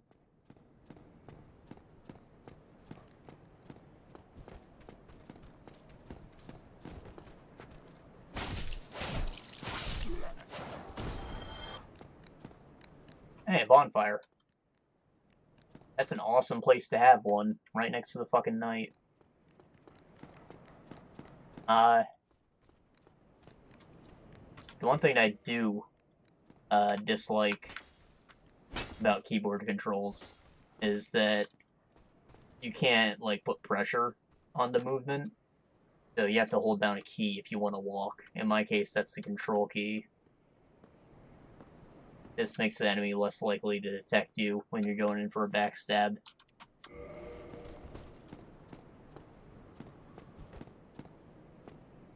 It's only real purpose. Just thought I'd mention that before we do it.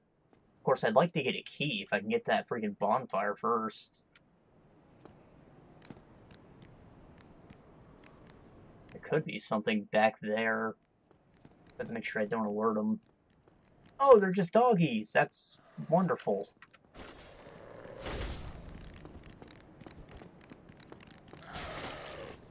I'd like to think that this is all, like, intentional design. That they are subverting all the most, iconic parts of this level. Just to, again, cement this as a different experience. That means no Black Knight.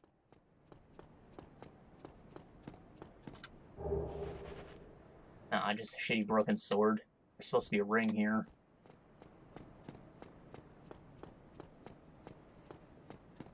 The Black Knights all drop Black Knight equipment when you kill them, so they're like one-time things for unique loot. Kind of a big deal to kill them early and get some good equipment out of them. It's all really heavy, but it's also like endgame stuff. Stuff that you want to wear on New Game Plus, maybe.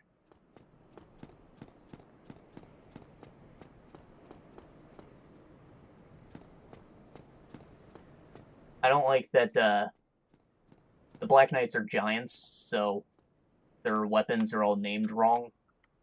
Like, the Black Knight's sword is actually a great sword, and the great sword is actually an ultra great sword. Not a fan of their naming scheme, but equipment's good. Again, I think that my first guy wore the Curious most of the time. And he wore some light-ass pants. Havel's helmet, which is also really heavy. Havel's supposed to be down here, by the way, but it looks like they sealed the entrance. So there's no shortcut to the forest anymore. Maybe Havel is through here. Most people like to cheese the scout pyromancy. Yeah, here's the entrance. But again, he's just a heavy armored guy. He takes blunt damage. You just have to backstab him, really. His attacks are slow and very predictable. He just does a slam most of the time. Doesn't make him any less intimidating, because if you fuck up, he will kill you. Well, we can take him, I'm sure. Yep. Try stabbing in the back.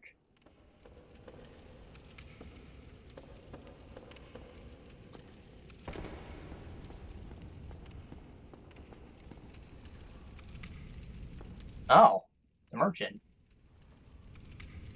So who the hell is trapped behind the door? That couldn't possibly be Havel.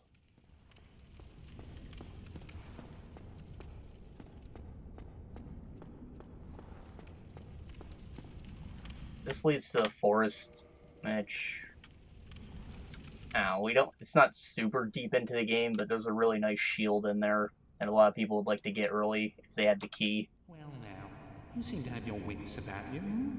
Then you are a welcome customer. I trade for souls. Everything's for sale.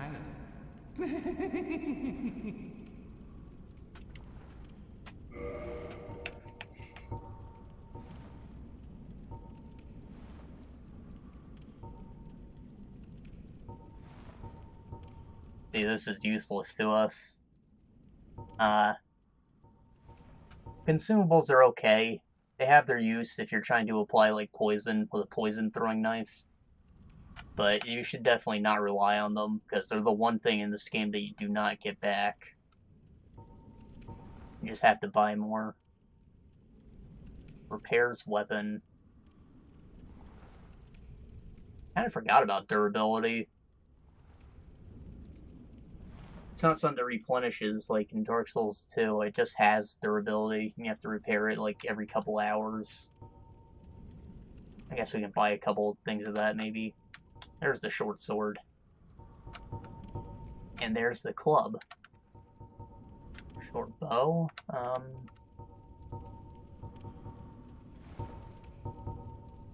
Mailbreaker is good against armor, as you'd expect. It ignores some of the slashing resistance, I think. Probably just converts its own damage to blunt. So I want to get the club. And then short sword too, I guess.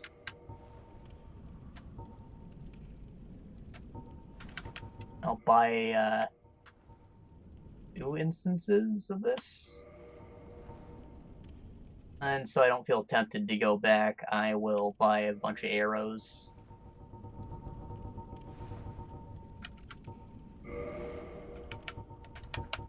I don't plan to use the bow a ton, but it's still a nice thing to have around. They said it's a tool. You can use it.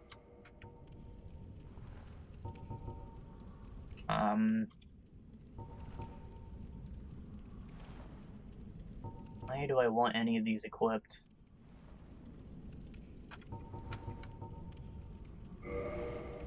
Right, so...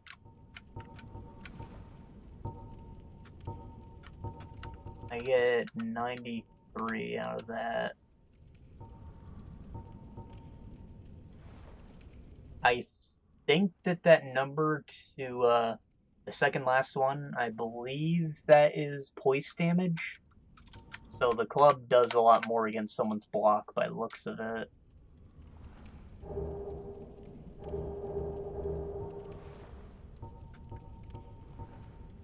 Stability is what poise is. Or it adds to it anyways. Or I had to try and block with it and take about half the damage away. Oh, it's durability, okay. Well, still lighter. Doesn't have an aux on it, but look, the scaling goes from a C to an A. So while the damage is technically lower at this point, it will overtake it very quickly. It's also just lighter, so I have to invest less points in equipment load.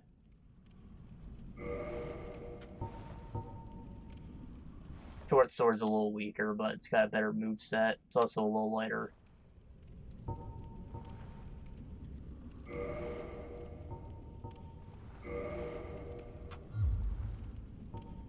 Might even be able to equip some very light armor.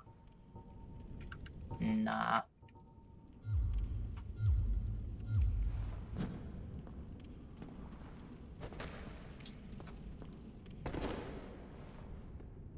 Oh, right. Your attacks have a bit more of a delay if you miss, I believe.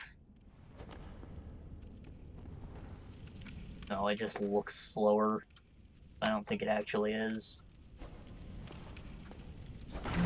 I guess the slash is on the light attack. Remember, it still works the way I want it to.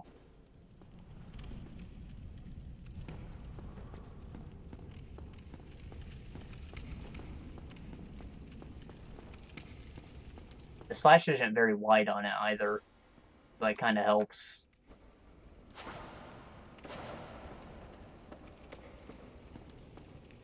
Again, you don't want to use slashing attacks in a tight corridor, but the short sword might actually work out. Because it's short, it won't hit the wall as much.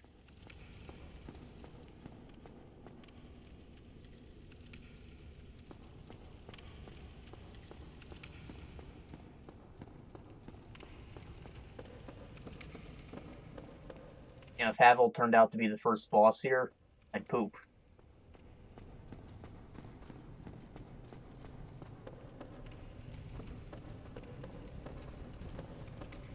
You just got rid of the freaking Taurus demon. The reason a lot of people call it a Taurus demon.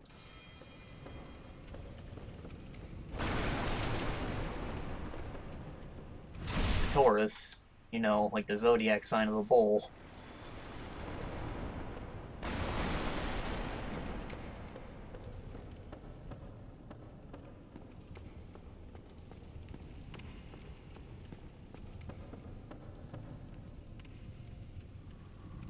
An amazing item.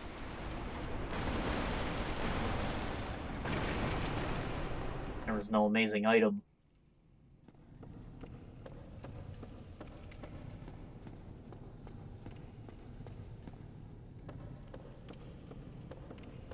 Right. Hopefully you don't take too much damage. You just want to walk in here at full health.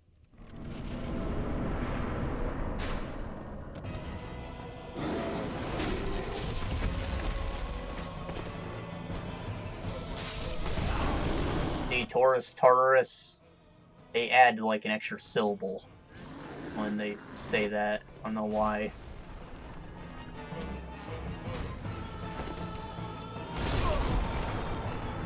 That was terrible.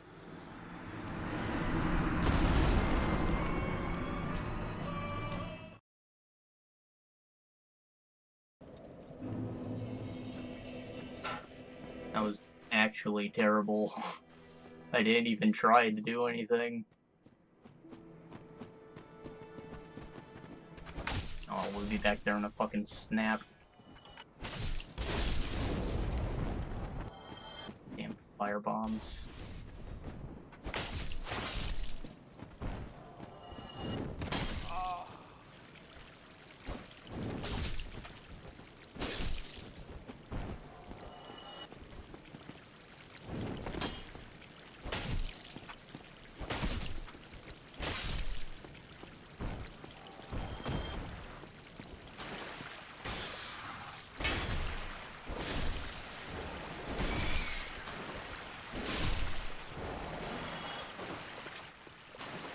Skewered them.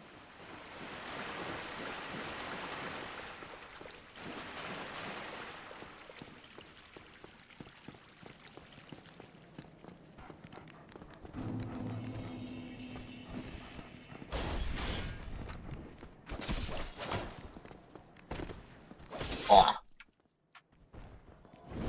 Oh. I feel like that guy freaking comes out of nowhere every time. He probably jumps off the roof. That's why I don't run into him. You know, like those boys were just hanging out.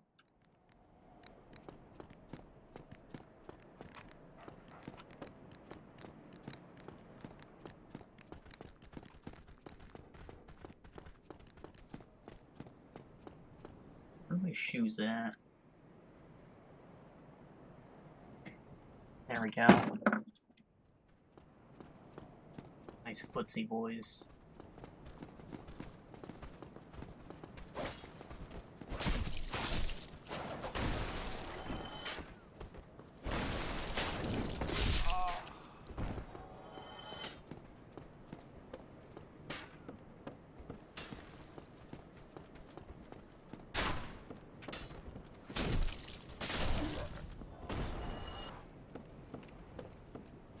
He's coming to chase me down. I go meet him.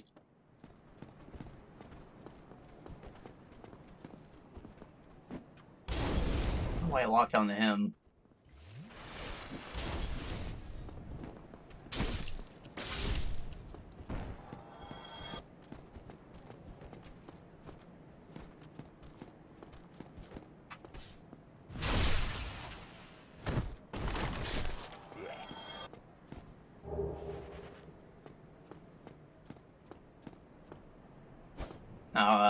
As a general rule, you want to run towards the shield as well. Just because, he'll pull the backswing. The first hit, he'll usually go back, and he'll have a lot more reach on his main hand than his offhand. So running towards the shield if you're not gonna block is a lot safer, generally.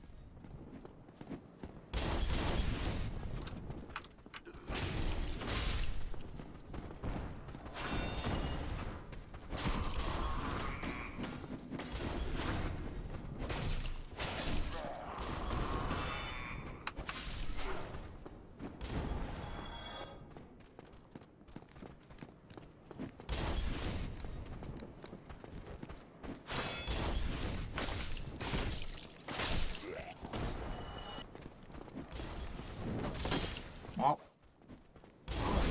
Wah.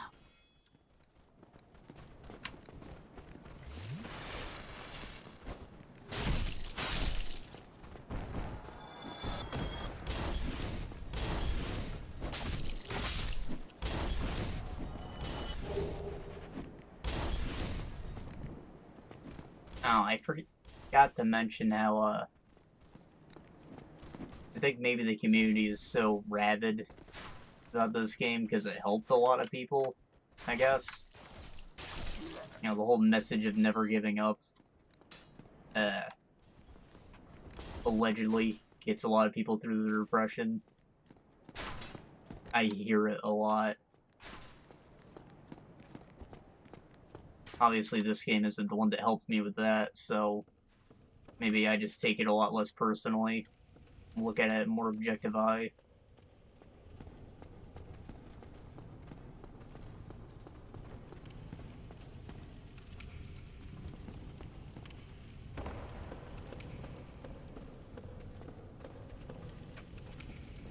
Maybe the game didn't make me suffer enough at the time, because I was definitely still had it when I played.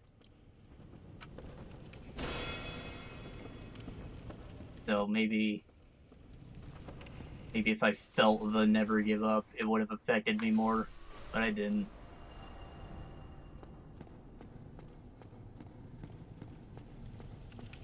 Have Persona 4 to thank for that.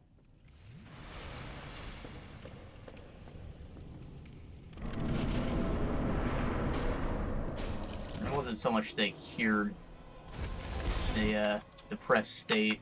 It just got me to change my attitude, general outlook on things. I can't say I'm happy, but I'm happier with my general day-to-day.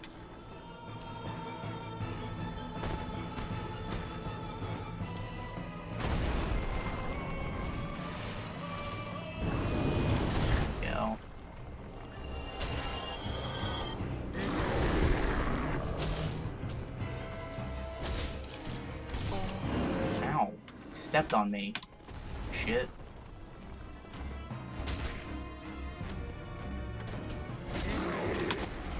Ah.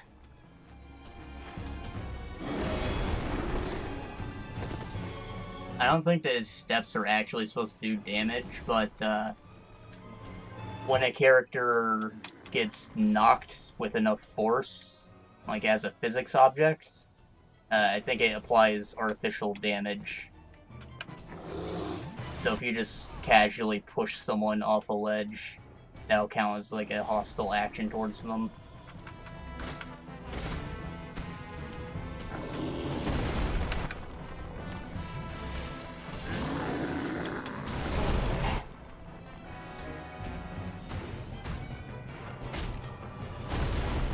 There is a ladder I can climb to attempt to get a plunging attack.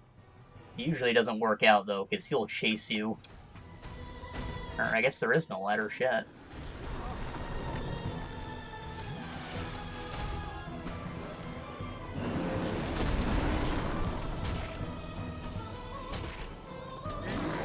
Maybe that's them showing that they have full control over level layout, too. That they actually changed something.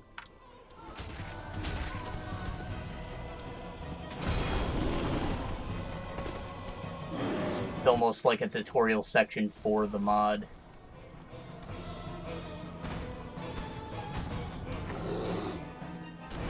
Alright, this guy's kind of buff. Not saying I can't beat him with a little practice, but it might benefit us to just grind a bit. Because we can actually get quite a few level ups still. The enemies aren't giving us like a small amount of souls.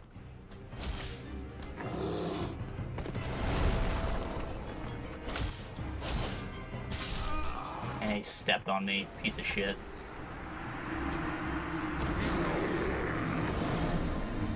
As a general rule, if I can get an enemy below half health, I feel that I can beat them. Because most of the damage I take at that first half is just from being sloppy.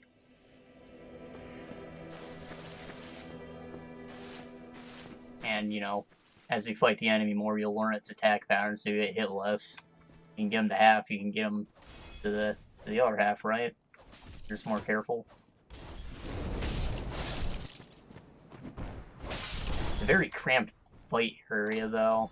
And the camera isn't good when you get close to them.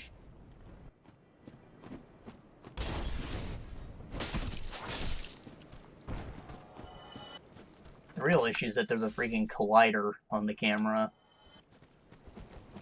So it can wig out sometimes. It's not worth it. I'd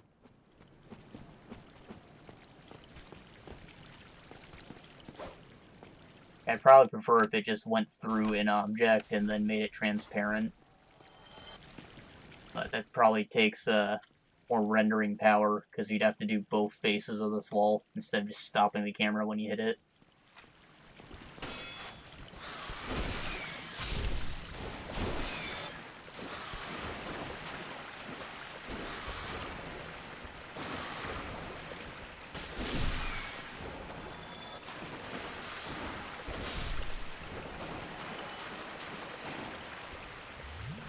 Alright, we'll call this one a grind run, maybe.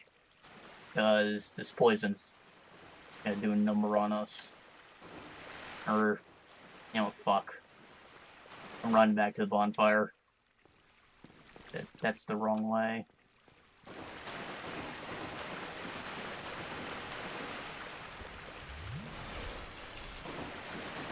Normally it's something I just power through. But I actually don't think I have enough health to deal with it.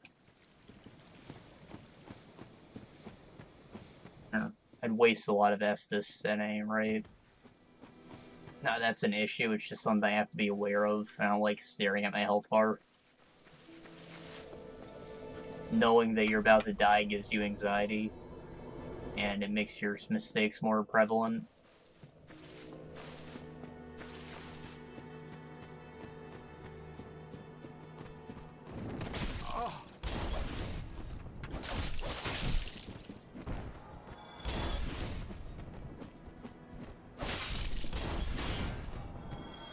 The community's not wrong when they say just don't get hit, really.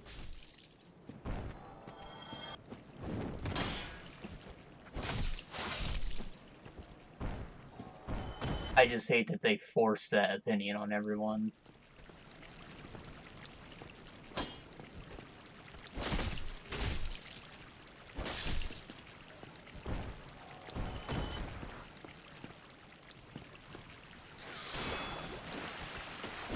So when I don't look at my health bar, you just have to pretend that every hit you take is going to be your last. That's how badly you have to want to dodge if you're going to live. Of course, we got poisoned again. And I just realized that I lost my stuff. Oh no. Oh no.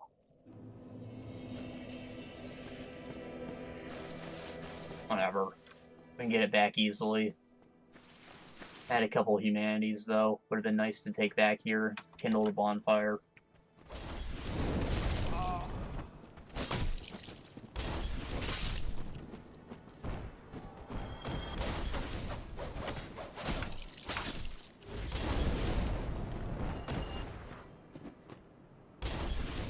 I'm also not super bummed about losing my souls, ever.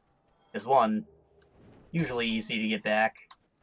As you enter the harder areas, enemies will drop more. So it's usually when you have to start grinding to level up, that usually means it's time to leave.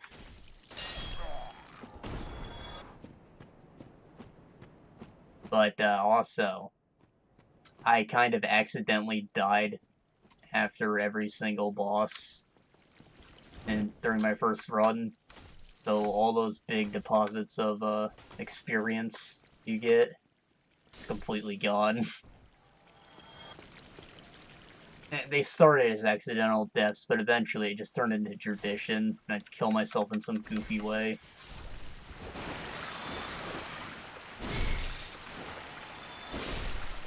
We won't be doing that this time, obviously.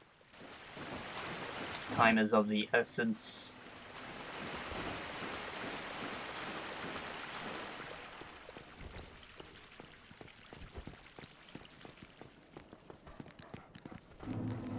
Here's the thing.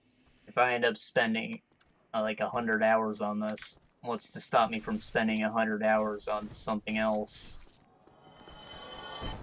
Not something that I want to be doing.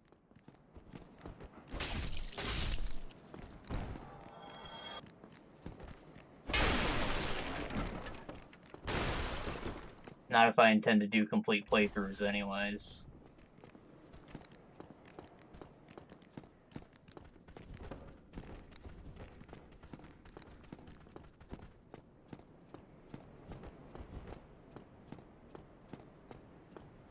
Right, like Pillars of Eternity with the DLCs took me like 130 hours.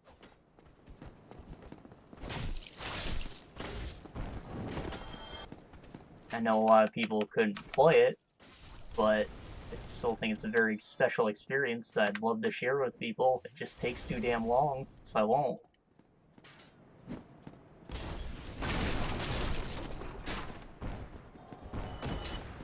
But that argument would be completely invalid were I to spend too much time on this game, you know?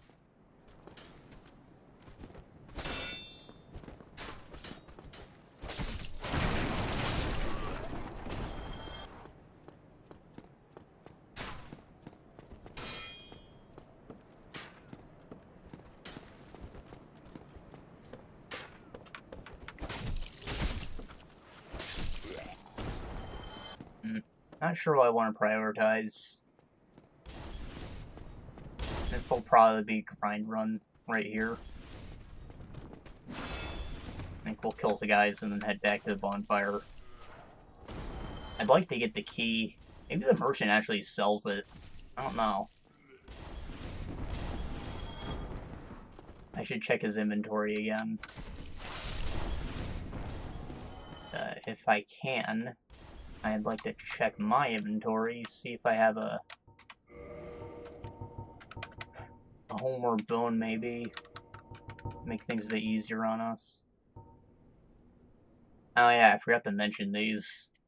You can eat these to get like a big boost of stamina, but I think it burns your health out or something like that. A-C-V.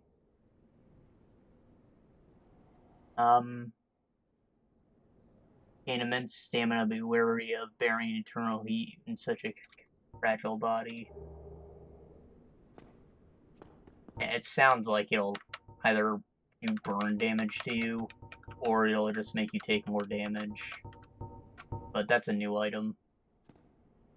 You can use this to return to a bonfire if we wanted, but we'd lose all our stuff, so it's kind of pointless.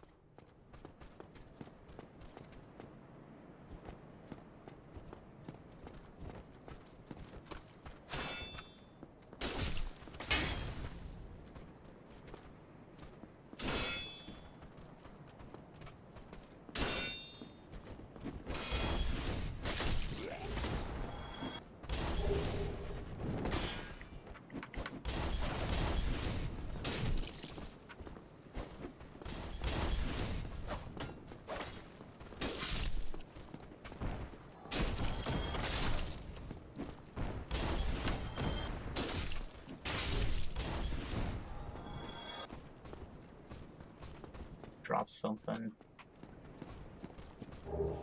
Homeward Bone and Fire Bombs are things that are pretty commonly dropped, so I should really be searching, guys, just to get them. It's always good to have a few. Maybe if you do some freaking big breaking platforming, you take a lot of fall damage. Just Homeward Bone out of there instead of trying to fuck around after you get your reward.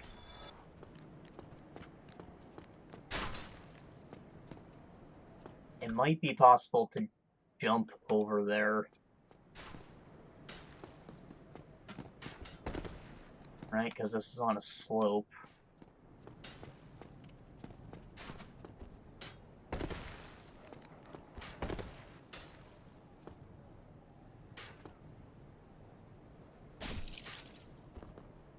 Who's shooting me?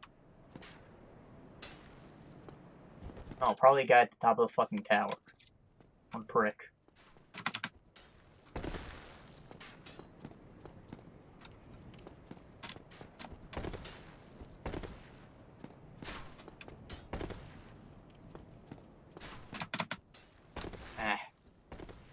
I'm only gonna do a few tries of this. It is an exploit.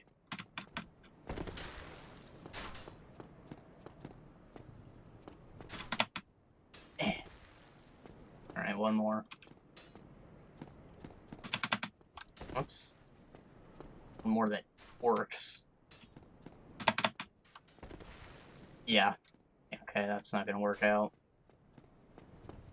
I'm gonna check his inventory again, see if he has the key. Probably doesn't. Oops. I wouldn't be surprised if it was the reward for killing the boss. You get a closer bonfire.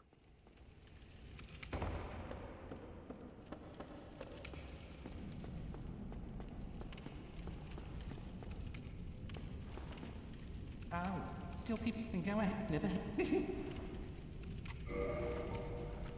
Nah, he doesn't even have a key item tab. Oh shoot.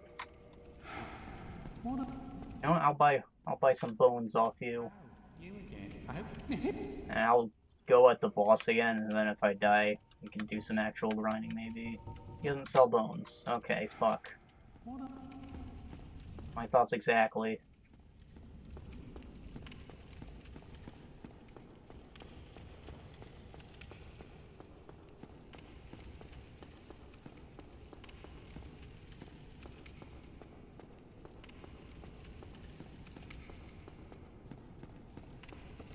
I have plenty of Estus. I feel confident enough to just give it another man try.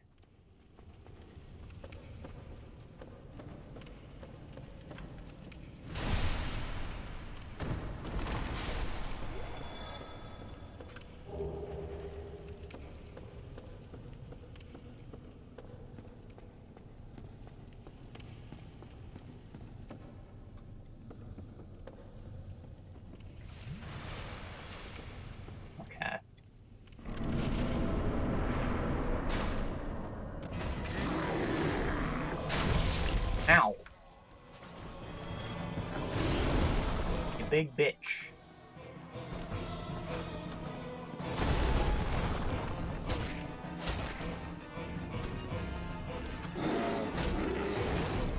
Rolling into the legs is safety, but I'm gonna try and keep my distance so he doesn't get me with his freaking toes.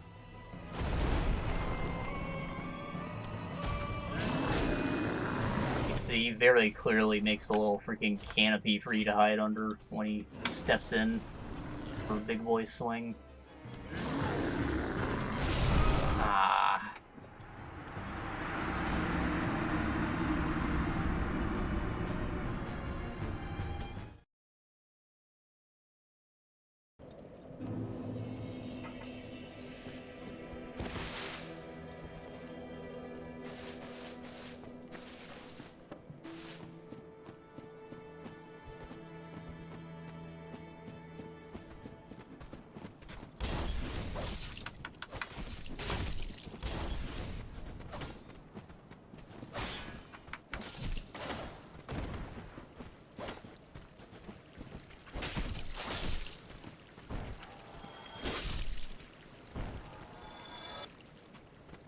I think I'm gonna try and run past some guys. This one's in our way, though. And the rats we don't want to take any chances with.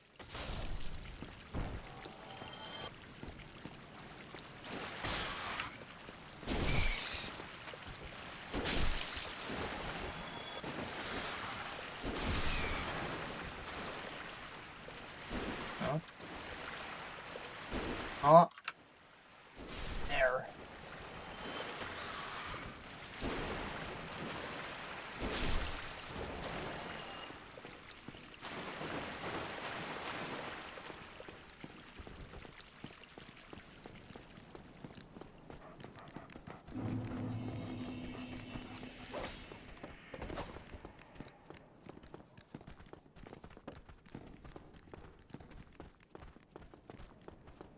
Most of these guys shouldn't be an issue, but someone has a crossbow. Gonna have to take care of them.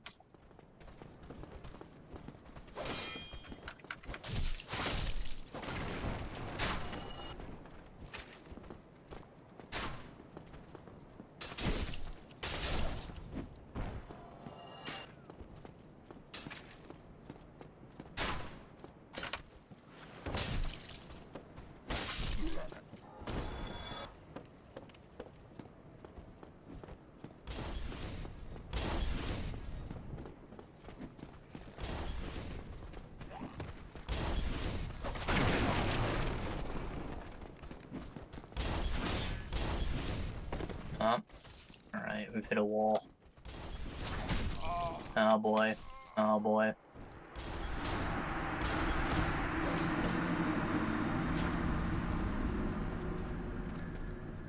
It's like they know everyone runs through this area.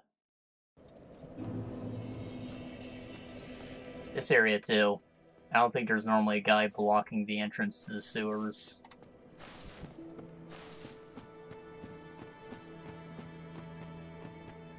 Oh shit.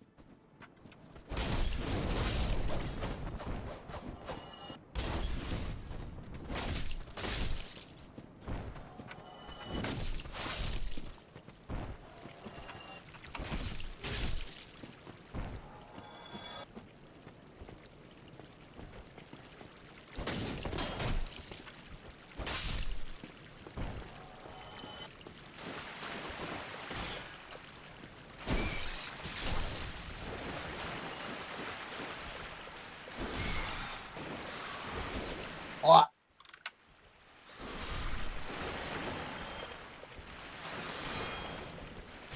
What? There it goes, people.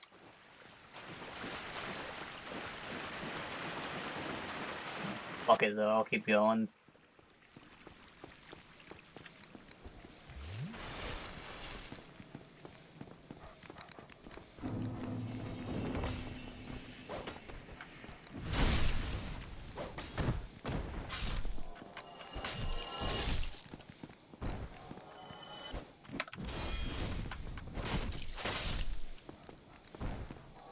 Pretty sure I actually parried that firebomb, but the explosion still hit me.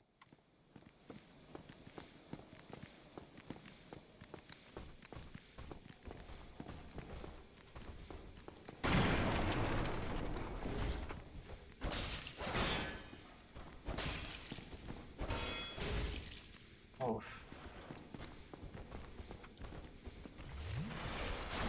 Oh.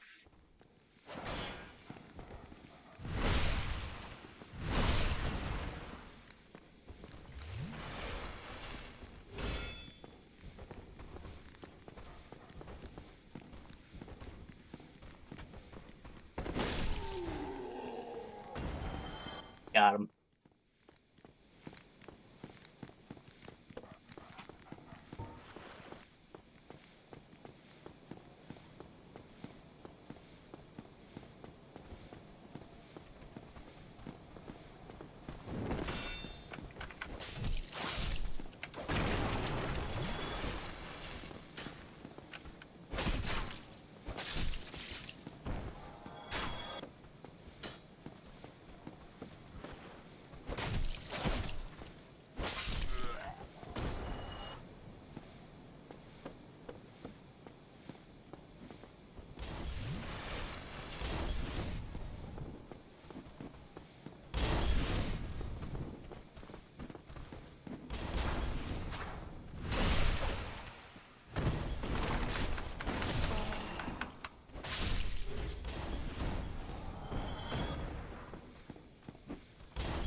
Alright, I'll get a couple more kills, then I'll turn back, I guess.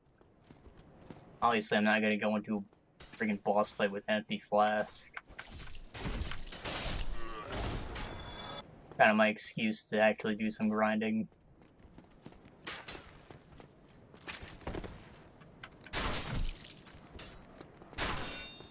Just a little.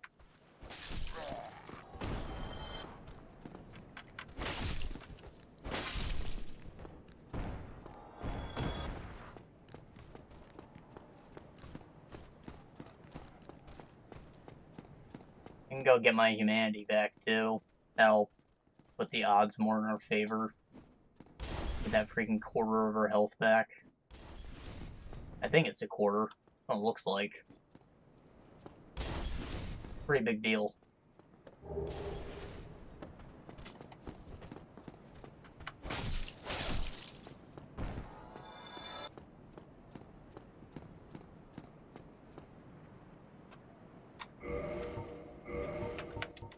Just picked up a little white boy.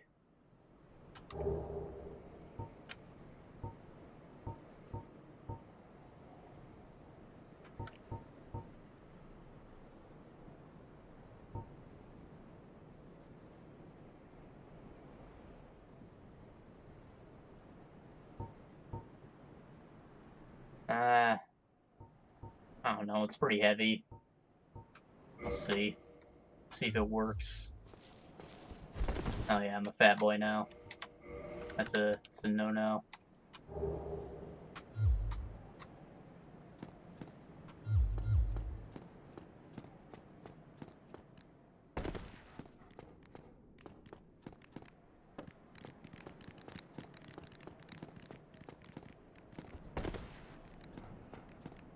Hear that rat's little legs scurrying around.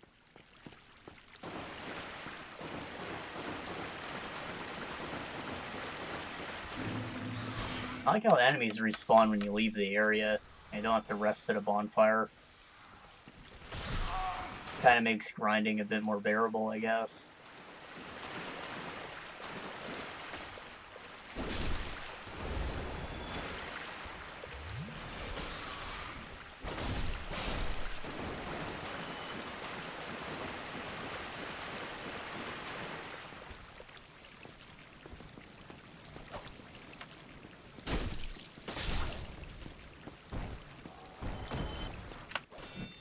Oh. I want to be able to parry. I just... so damn risky. But final boss can be parried, and he's actually pretty relentless if you don't. So, something I would like to learn to do.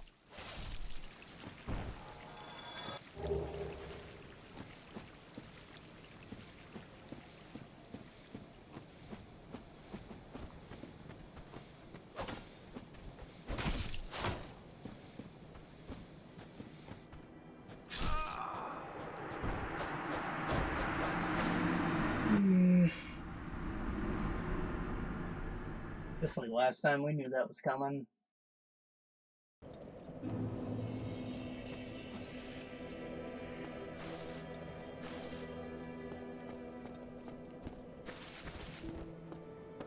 So another thing about the difficulty of the game is that it's a bit of a steep barrier for entry. Like, not only do you have to learn how to play the game, but you have to build a character as well. But once you get the ball rolling, the difficulty really stabilizes.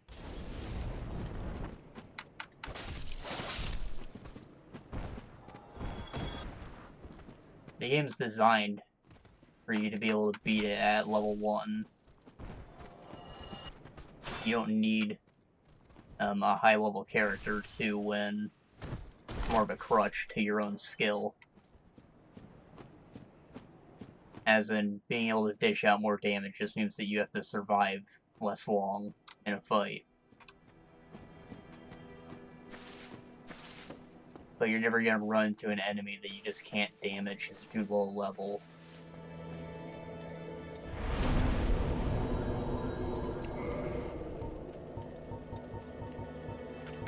So, if you play the game as intended, then once you get a decent amount of levels, in addition to your skill, you have some stats to supplement you. It makes things a little fair bit easier. I think we'll get health. Wow, really? Thought I'd get at least 2 out of that. Damn. I might kill a skeleton to get the rest of that. If that's the case, I won't waste my my humanity just yet.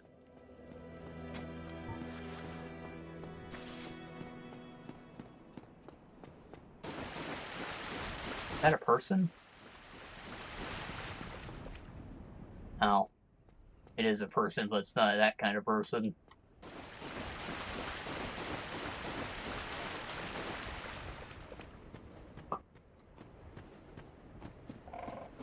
Fat boy.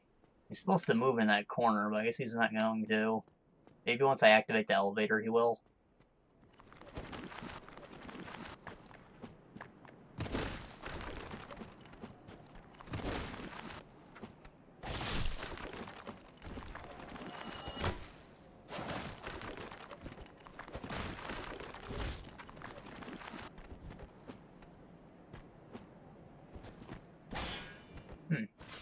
These skeletons aren't respawning. I don't suppose they changed that whole mechanic. The bone rod's still shitty, though. It's a big deterrent anyways.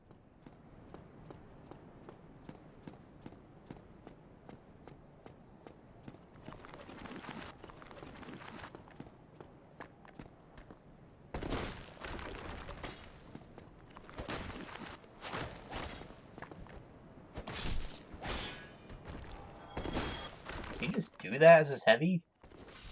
Huh. So what's his forward heavy then? Same thing? Weird. Very weird.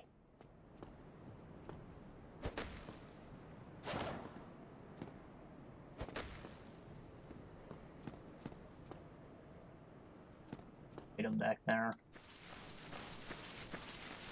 Wouldn't mind having it.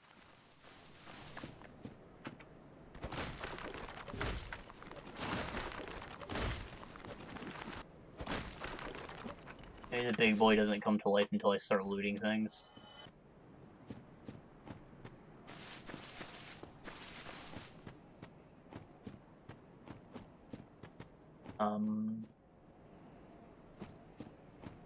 Yeah.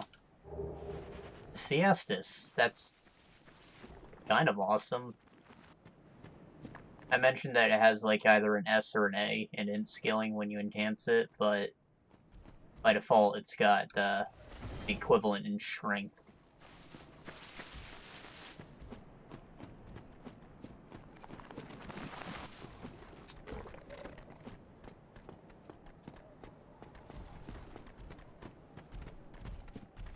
The only issue is that it's literally a fist weapon, so the range on it is absolute dog shit.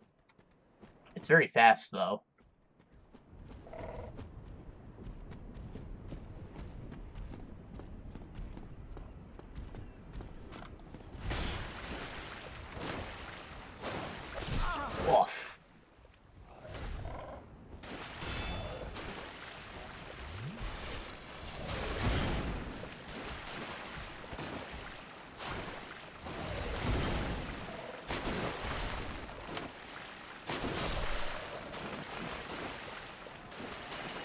Now that's plenty. Could farm the fuck out of them. Drops a lot of souls. I also could have consumed one of my souls I picked up. Didn't. I could have.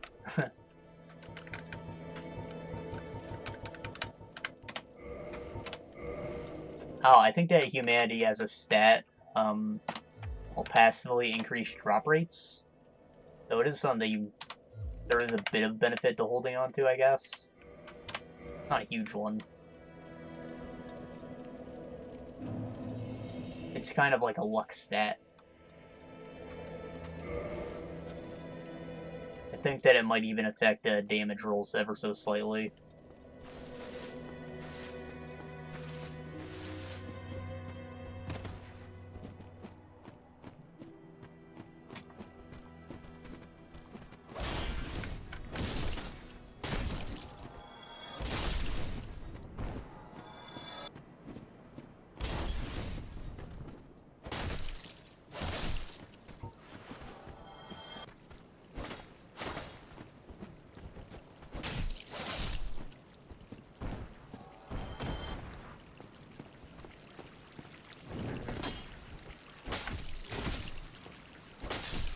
Kind of sad about the heavy attack on the club, if I'm being honest.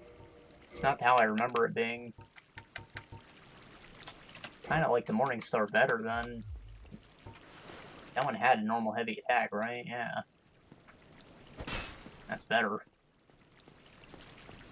Maybe the Reinforced Club will have a better attack like that. I'd check his stock again, maybe. See if I can pick one of them up.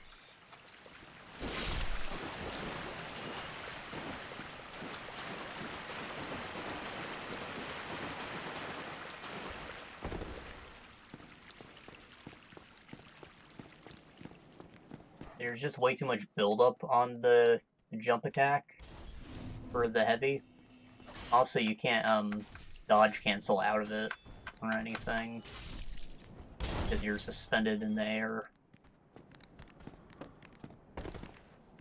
You generally can't really dodge cancel, but there's a very small window where you can. Once you start attacking, you're pretty much committed to it. But when you're on like the delay or the startup, you can, at least.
So, I said the game's designed for you to be able to beat it at level 1.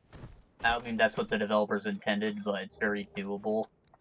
And that's what the freaking pro boys do. So I think it's pretty funny that, your protagonist in the third game is someone whose soul wasn't great enough, as in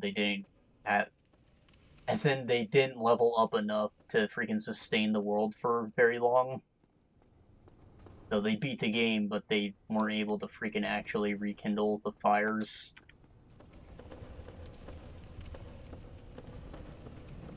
I think it's a pretty funny poke the developers made.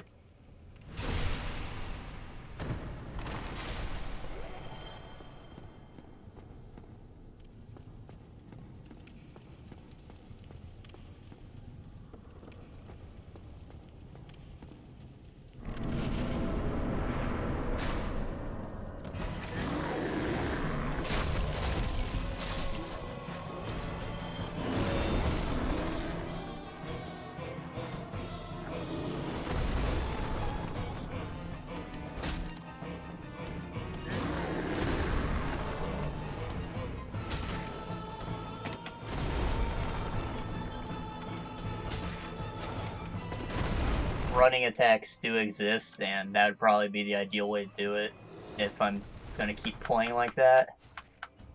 But I'm not sure what it is on this sword, so we're playing safe and sticking to what I know.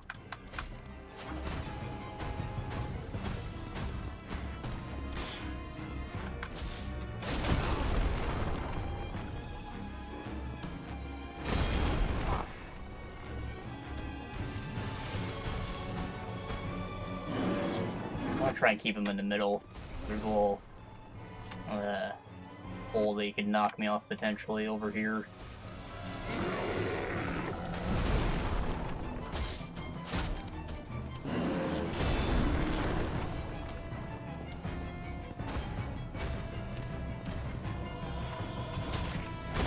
Off. And there's the hole. I want to get away from that.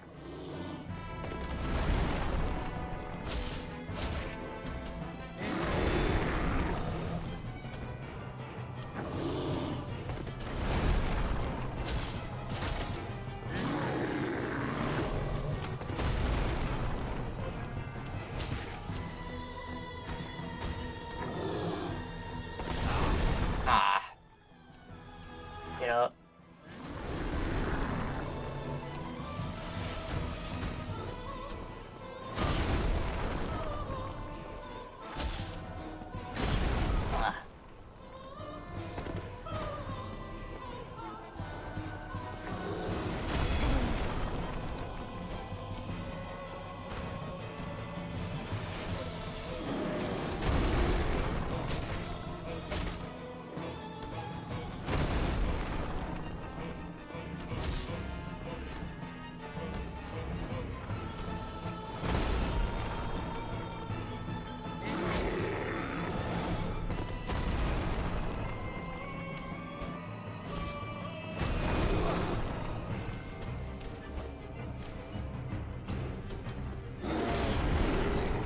Oh, he knocked me off.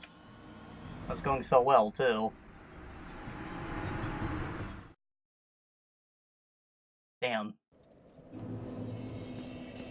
But you see what I mean when I said being patient is really all you gotta do. Just stay calm and wait for your opportunity to strike.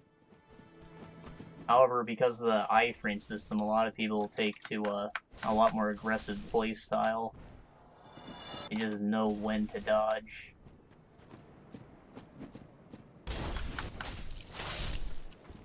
I think that sort of response from the community is probably what led to them making Bloodborne the way they did. Think, okay, if that's the way everyone wants to play, then we'll just make a game like that, and, you know, they'll love it.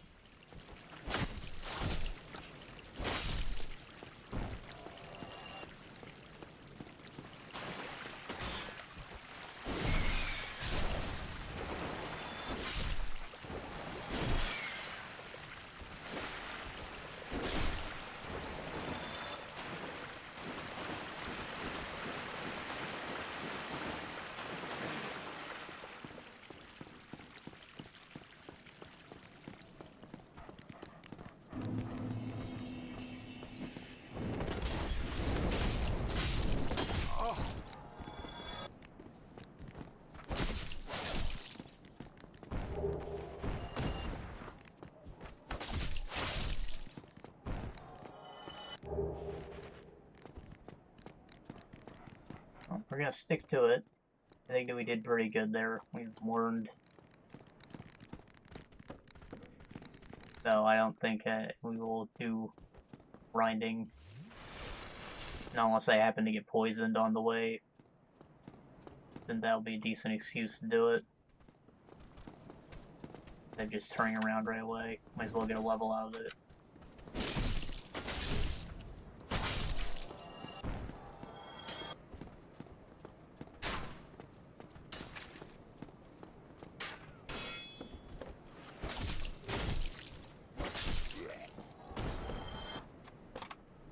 I want to at least get past the boss before we're wrapping this up for today.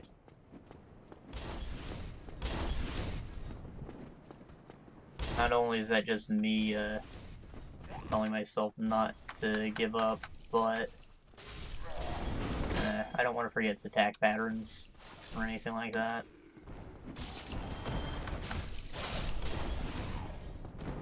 Best time to re-challenge it's after you lost, not after you slept on it.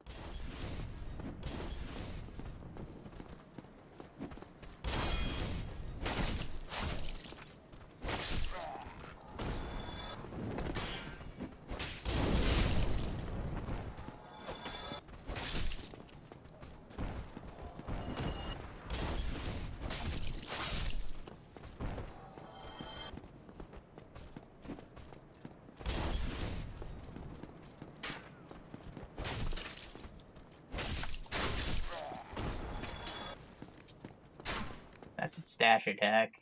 Pretty decent. It's fast.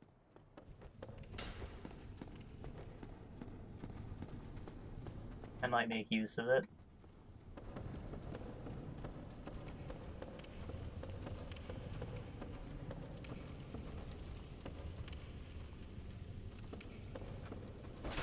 I need to break these freaking barrels.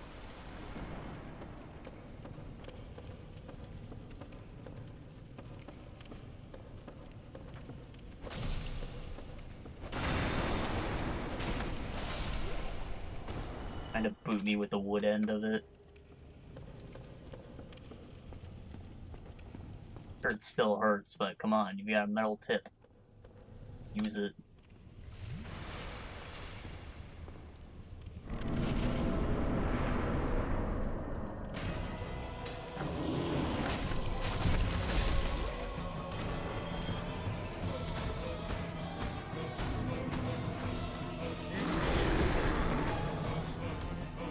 Soul retrieval in a boss room is usually pretty messy. That initial greed can end up being your death sometimes. You might end up even moving it into a harder to get position. So, as a general philosophy, grab it when you can, but don't make it your priority. Unless you really have a lot of stuff.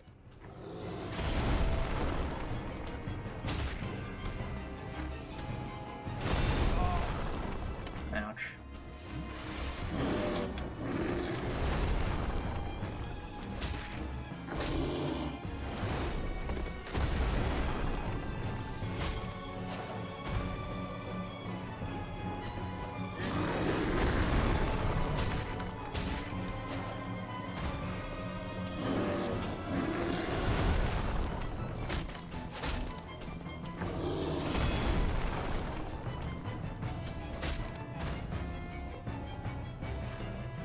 Not going near that ledge. Not gonna get scummed. We aren't playing Absolver.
I spammed the roll button a little bit too much there.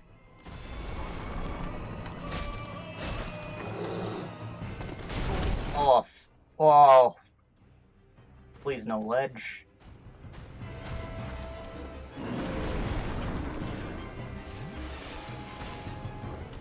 We're in a little too deep to get sloppy now.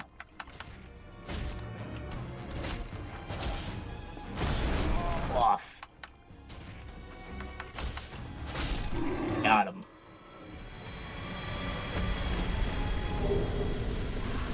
Watchtower key. I hope that's the one. Let me get to that bonfire.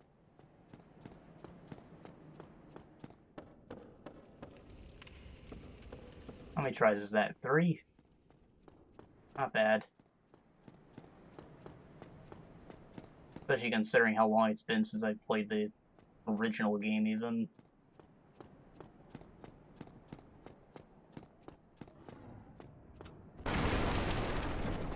Yeah, that other tower was the right way to go. Oof.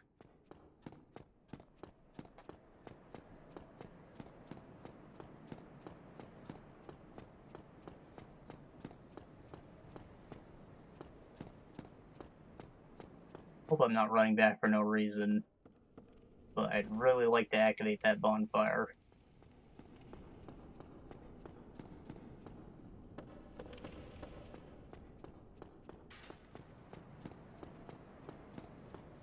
Isn't much of a tower, so that really makes me skeptical that this is gonna work.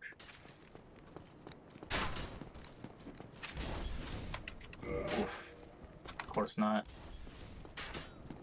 Alright. That ladder has been removed. This is a modded version of the game, friend. So that drop attack doesn't work.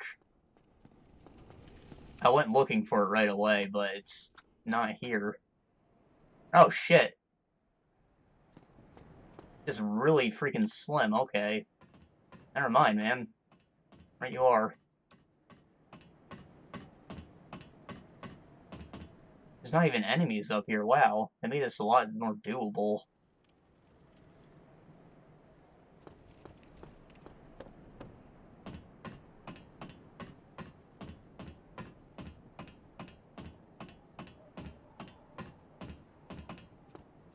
It's so narrow, though. I feel like I'd get freaking gimped by this while I'm trying to get in.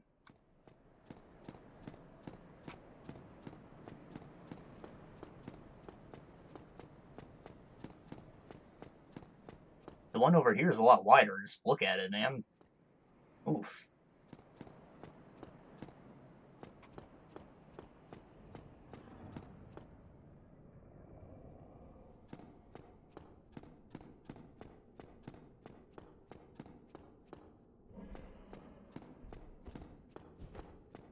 Well, I have no idea where that key is, so we'll have to keep parsing on.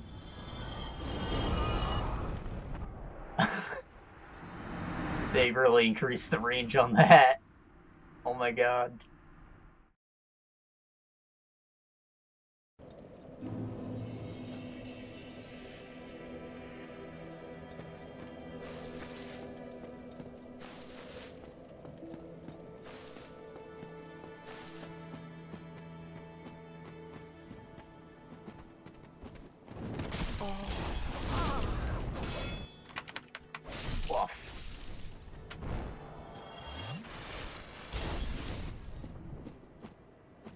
Good for you. First playthrough is special. It'd just be nicer if there were more people playing. I'm sure.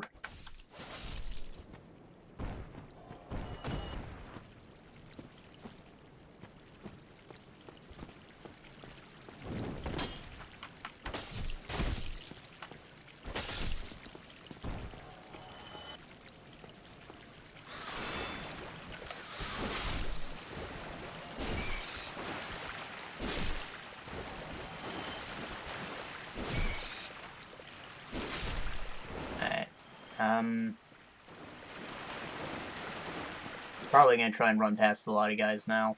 Don't want to take any chances with those rats.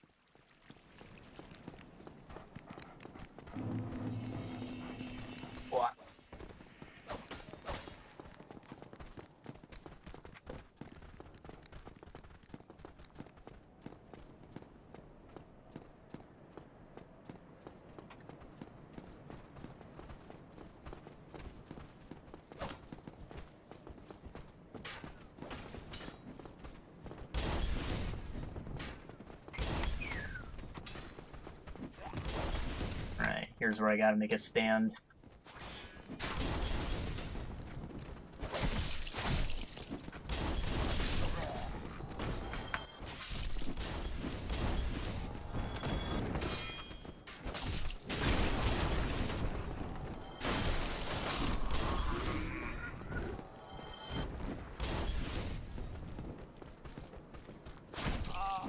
Damn, he still hit me.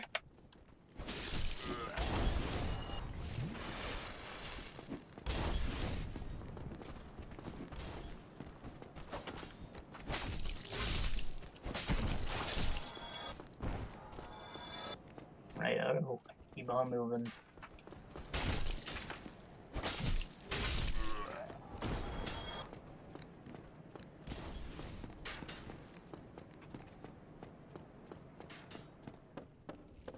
What?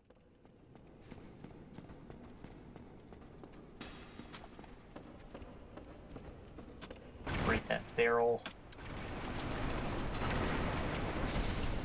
Why don't you backstab him?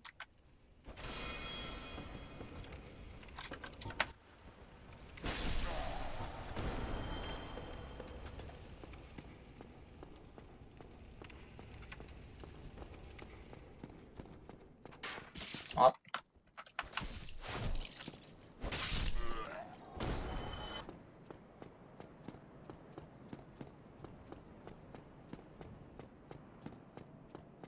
Alright, we're almost back to where we died.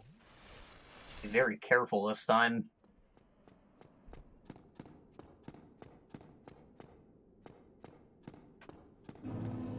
Oh, never mind.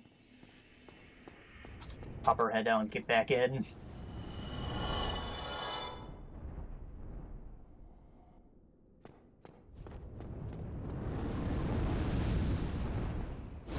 Off!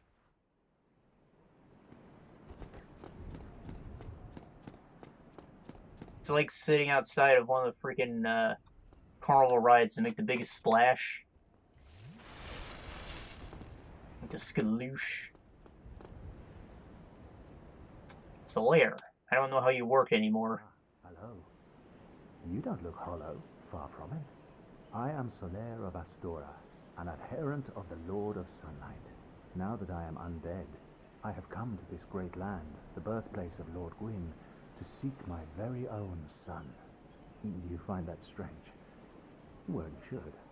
No need to hide your reaction. I get that look all the time. Raise the sun. Oh, aha. I have a proposition, if you have a moment. Sure. The way I see it, our fates appear to be intertwined. In a land brimming with hollows, could that really be mere chance? So what do you say? Why not help one another on this lonely journey? I hope I'm able to save them. I don't plan on leveling pyromancy. Well then, take this. So hopefully the Daughters of Chaos Covenant's doable. We are amidst strange beings in a strange land. The flow of time itself is convoluted, with heroes centuries old phasing in and out. The very fabric wavers, and relations shift and obscure.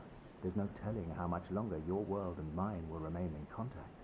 But use this to summon one another as spirits, cross the gaps between the worlds, and engage in jolly cooperation. Of course, we are not the only ones engaged in this, but I am a warrior of the sun. Spot my summon signature easily by its brilliant aura. If you miss it, you must be blind.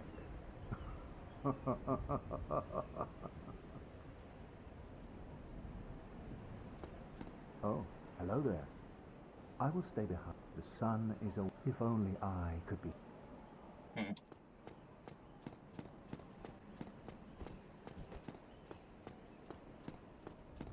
Blair's got cool looking armor. Fan favorite.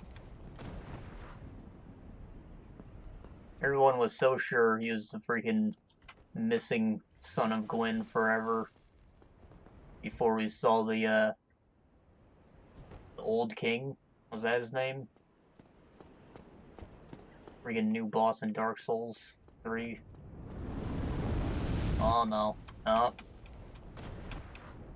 I ain't alive. Very freaking scared of that bridge.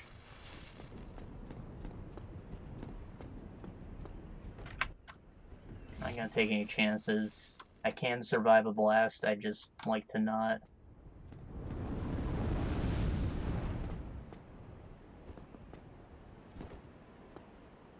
Okay, go, go, go.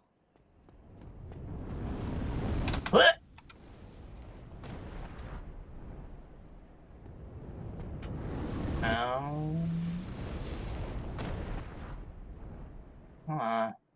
There's gotta be another way.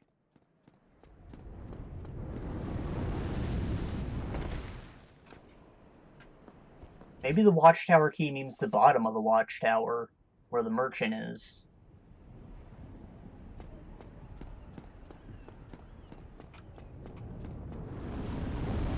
Also, it seems that that dragon loo is actually ungettable now without fighting it.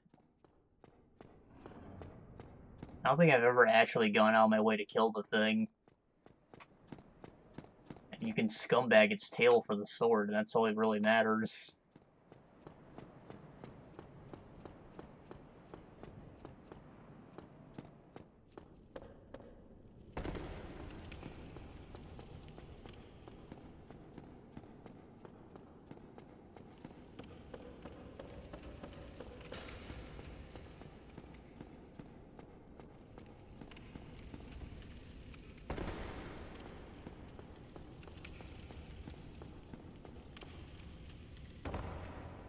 I hate spiral staircases so much.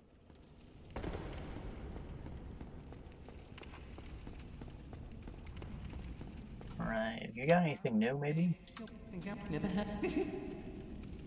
Purchase item.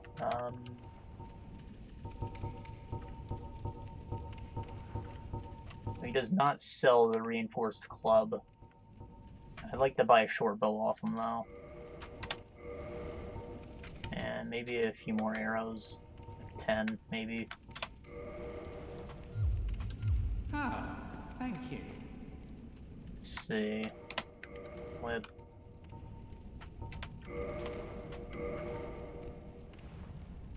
So, I'm not sure if I need the bow equipped in my main hand or not to actually use it. Probably just reverses the controls, right? Able to... Hold on. I need 12 dexterity. Okay. I only need to level up once to get that. Not a big deal. But just as a test, C, and... Right, that's how I changed, so shift should be the shoot then. Oh god. For control scheme, how dare they?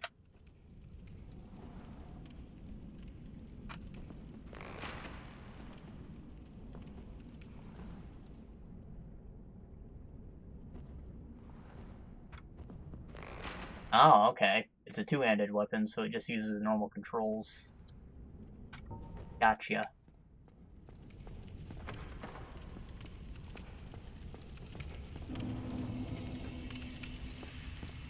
Ooh. It changes the name of the area. Oh, awesome.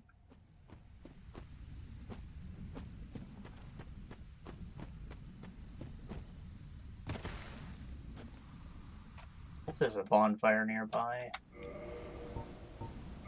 Or if I have a homeward bone, I might consider using that. I do. Awesome. Now let's just be safe and keep our boss souls. I don't know how long it's going to be till we get the next bonfire, so I might want to kindle as well. Not kindle while hollowed. Oh well. Reverse hollowing then.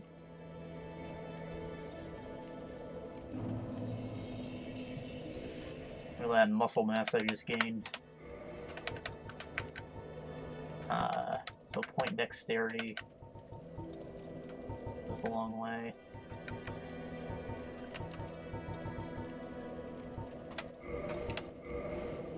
We're about halfway from a level up. I might want to eat a soul then.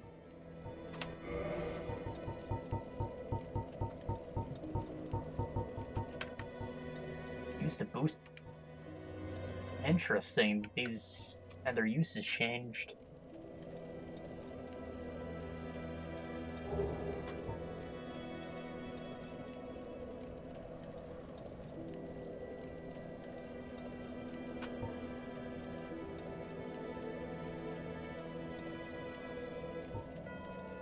Huh.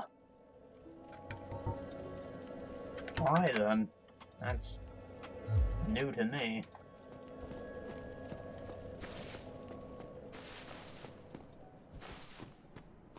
Alright, back to the forest. Our goal is to find a bonfire. Somewhere out in the wilderness.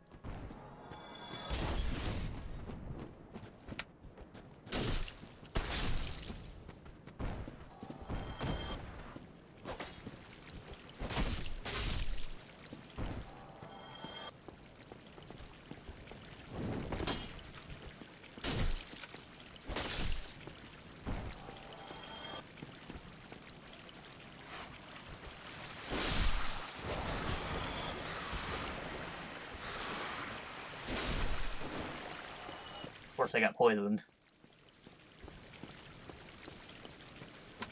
So you don't take chances with those damn rats.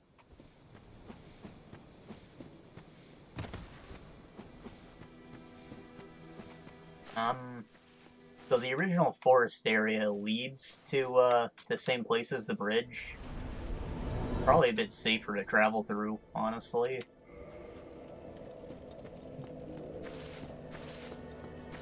And might be nice if we get an easy boss kill there too.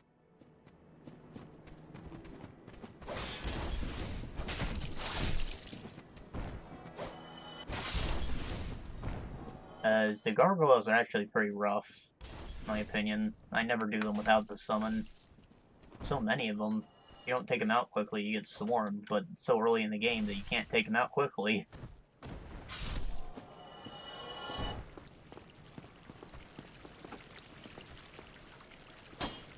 Assuming the Moonlight Butterfly is still the boss in the forest area, it should be an easy kill.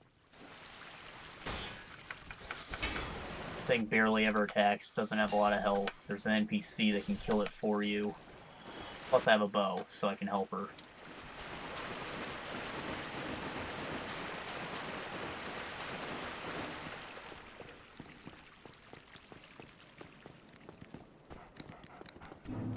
Getting to it, that's the hard part.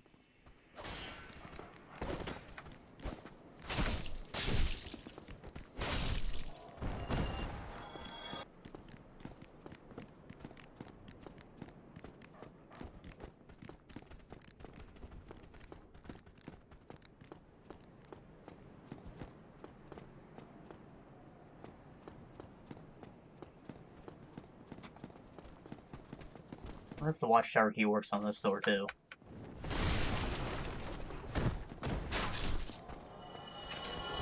Poor man's gonna die.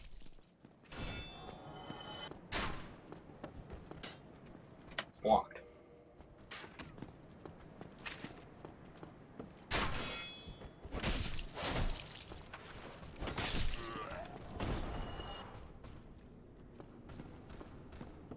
Alright, we are now being chased by a big boy.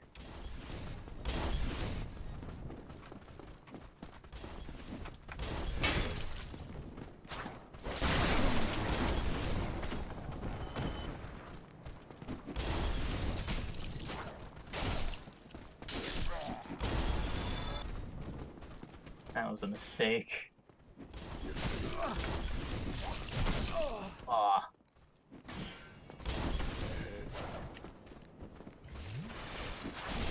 Oh.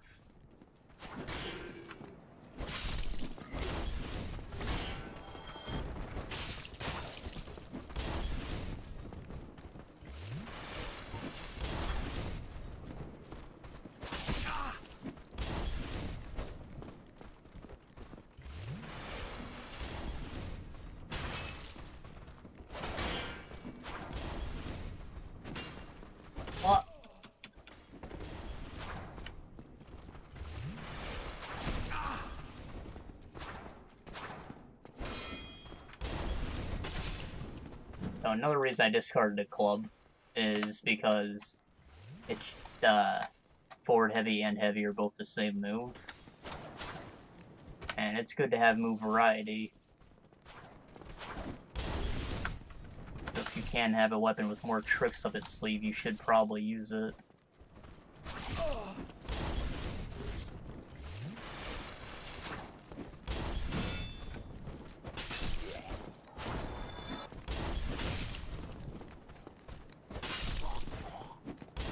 I really should have just stayed and fought that guy when I freaking aggroed him.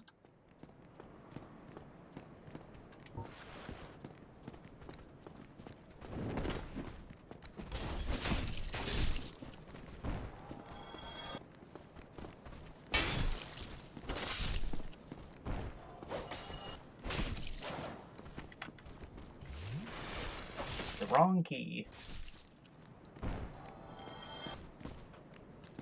I don't suppose I can jump off the roof onto there. Maybe it opens from inside. Let's give it a try. We got hit plenty. So we're not exactly in top condition for exploring.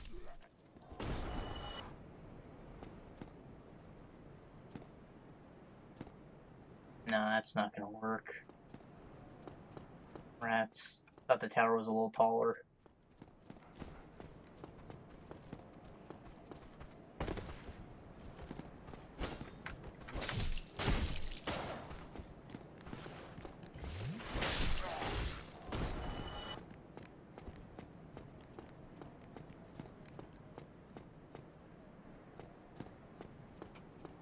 Try this again. Yup. Oh. Of course not.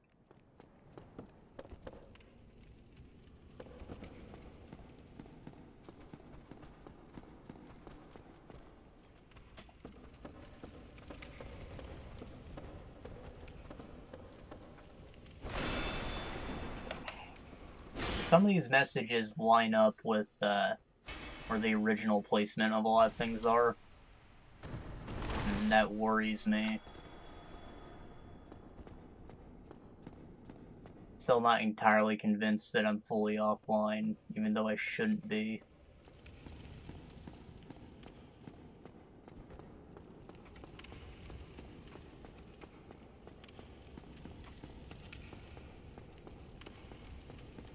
This is not the Steamworks version of the game.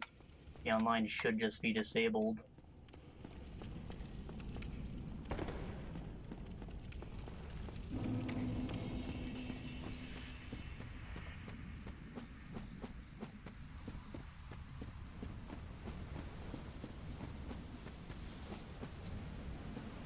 The Hydra's still there? Hey, there's a knight. Makes a lot more sense for this guy to be here than freaking Crystal Boys. Right, so that's not doing any damage. Needs blunt. Yeah.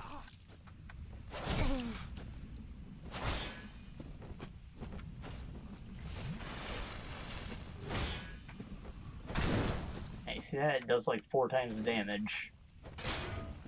What I mean by freaking builds are stupid.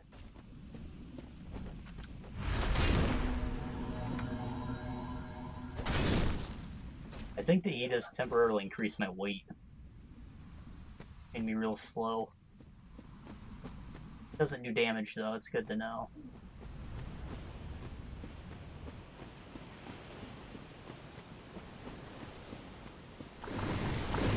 Ah boy, Hydra spotted us. Don't want to mess with him for a while.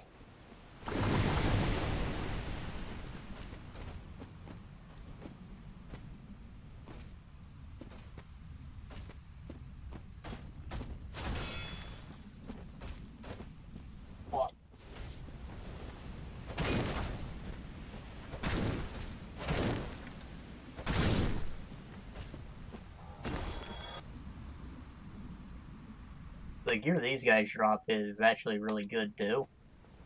It's almost on par with Havel's equipment, but the crux of both of them is they're really freaking heavy. But the shield alone is pretty worth it. my opinion.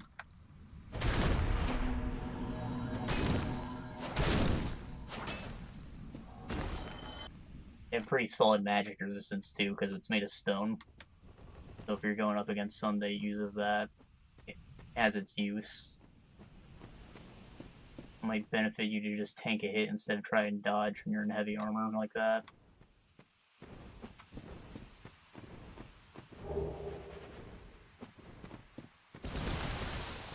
Oh. Mandrakes.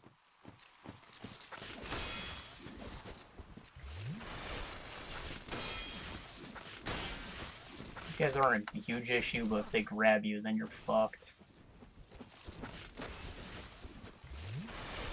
Kind of worried about fighting them, actually.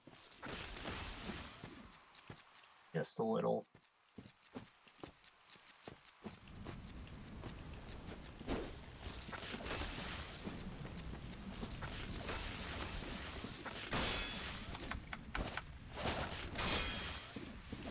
Someone's about to get knocked off the ledge, so I'd like to do that. Oh, guess this is all out. Careful.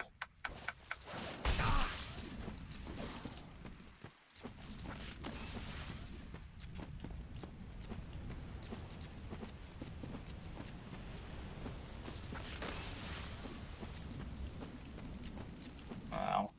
I think I actually de-aggroed that guy for a minute. I'd like to just lure one out, maybe. I don't know how common these cleric souls are, so I'm not going to eat them quite yet. But they sound useful. I don't even know if you can buy them or not.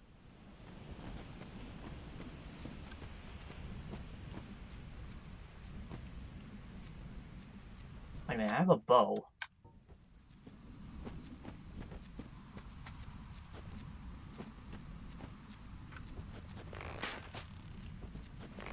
Oh yeah, it does a lot of damage to him too, that's great.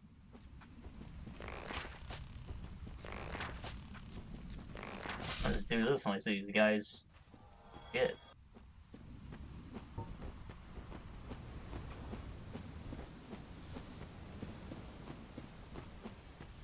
They were guarding something. I'd like to see if there's any enemies past them. Risky still, though.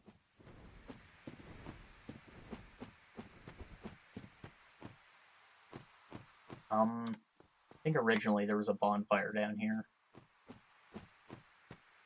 Plus that nice shield I was talking about. Is that the butterfly's wings? No, those are dragons. Those are a new addition.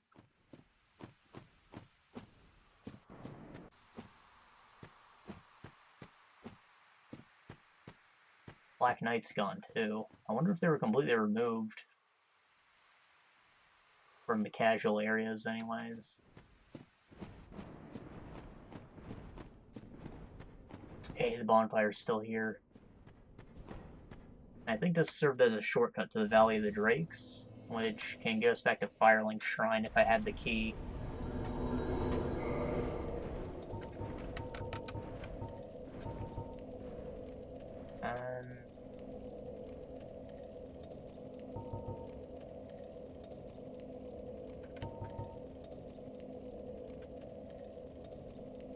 I think I want to keep focusing on vitality for the time being. 16 strength's not a bad place to stick out for a little bit, but I'll bump this point in endurance first. I'd like to put on a shirt at some point.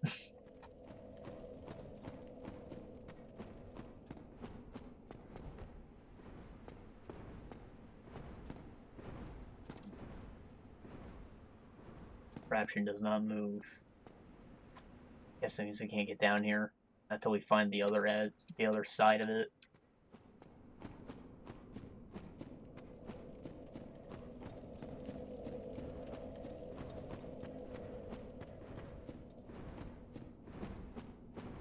Also, I guess the Rite of Kindling is something you just start with, because I still had the option at that bonfire.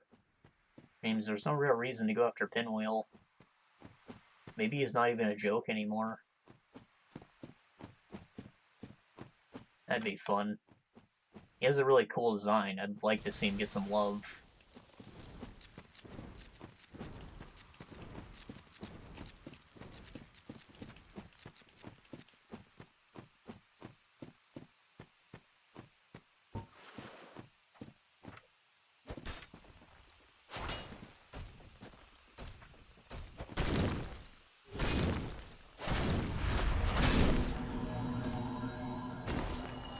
What treasure?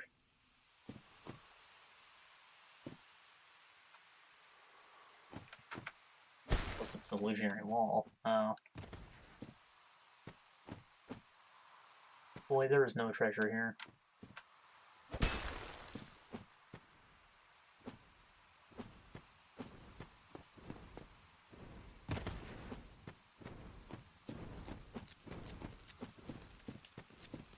Gotta run away from those mandrakes again.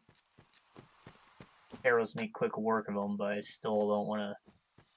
I don't have a freaking infinite stash of them. Merchant's right over there, but I'd rather spend these quick and easy souls on levels first.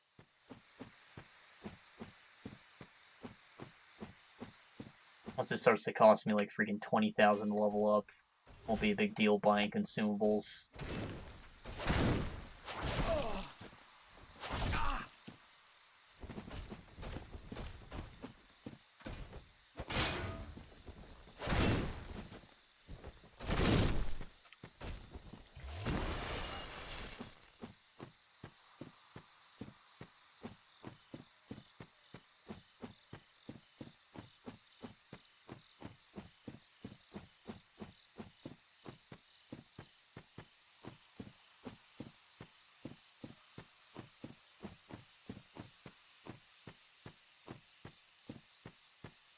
Pretty. What is it, though?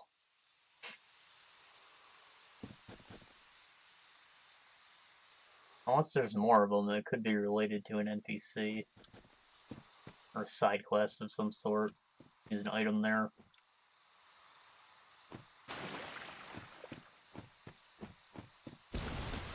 Oh.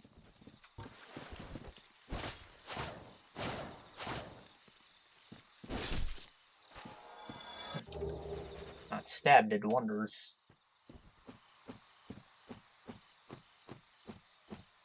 And there are more flowers.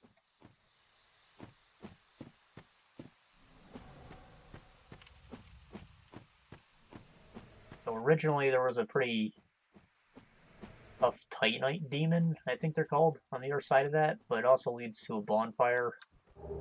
And there's a summon sign outside, so I guess that means there's still that demon or a new boss.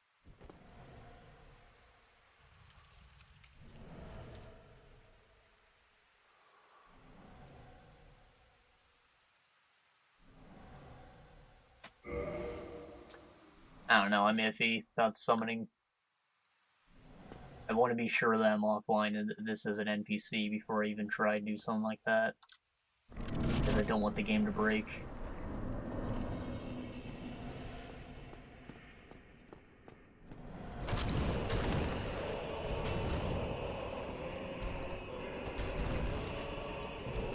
It is still the Titanite demon, but he has a name now.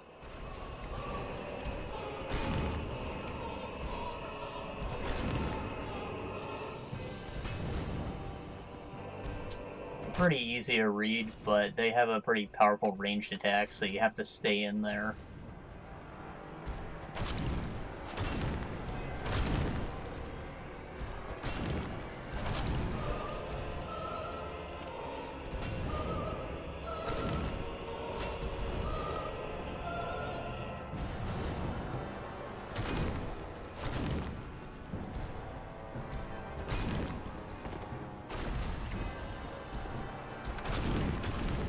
Whoa, is that a second one?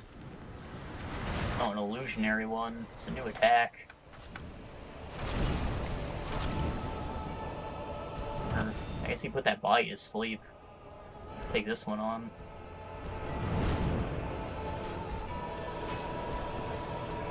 There's nothing like this in the original game, so it's really cool.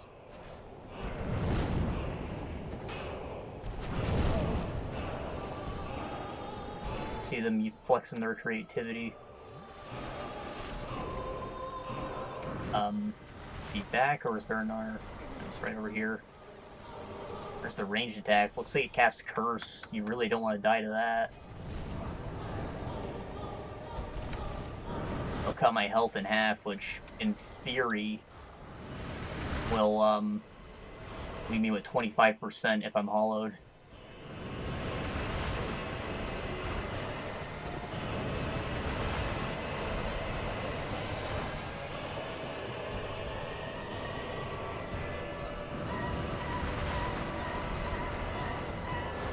Attack goes through surfaces, good to know. Targeting's jank. There's no way for me to shift it easily, I don't think. Did he heal all of his health because I didn't kill the other guy? Shit. I've been wailed on him for so long.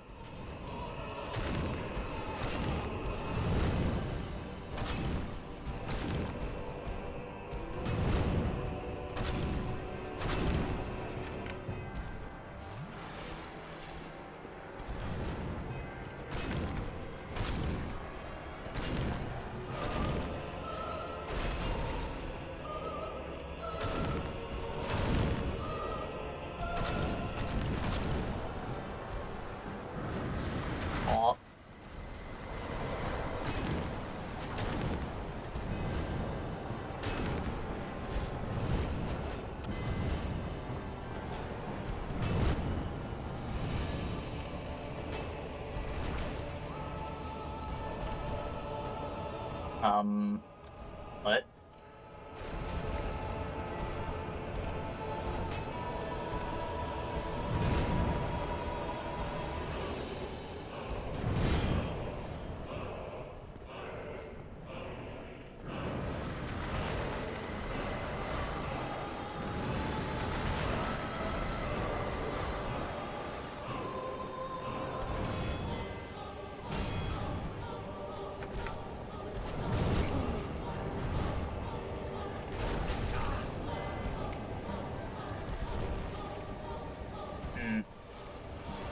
You guys either have really weird colliders or their nav mesh is fucked up or something. They're going through surfaces and standing on the air. That's not fun to see. This guy is a Spectre, so it could be intentional, but still.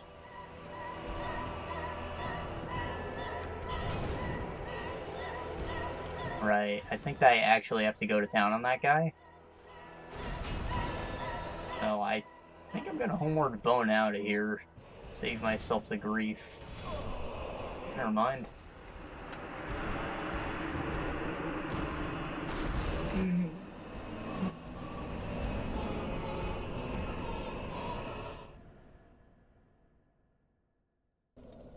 Okay, I think I want to write those off as lost. I'm not going to try to die, but I'm going to explore the other part of this forest before I go fight them again. Because I'm not doing enough DPS. Or maybe I am. The bow could probably do the work. Anyways, this is probably a decent place to end this for the day. So, thank you for joining me. Went a little longer than I thought it would. Whatever. I'm enjoying this. Neat. We made it past the tutorial area, I guess. And, on all the little changes I'm finding are fun to play with. So, I'll see y'all some other time. In a day or two, probably.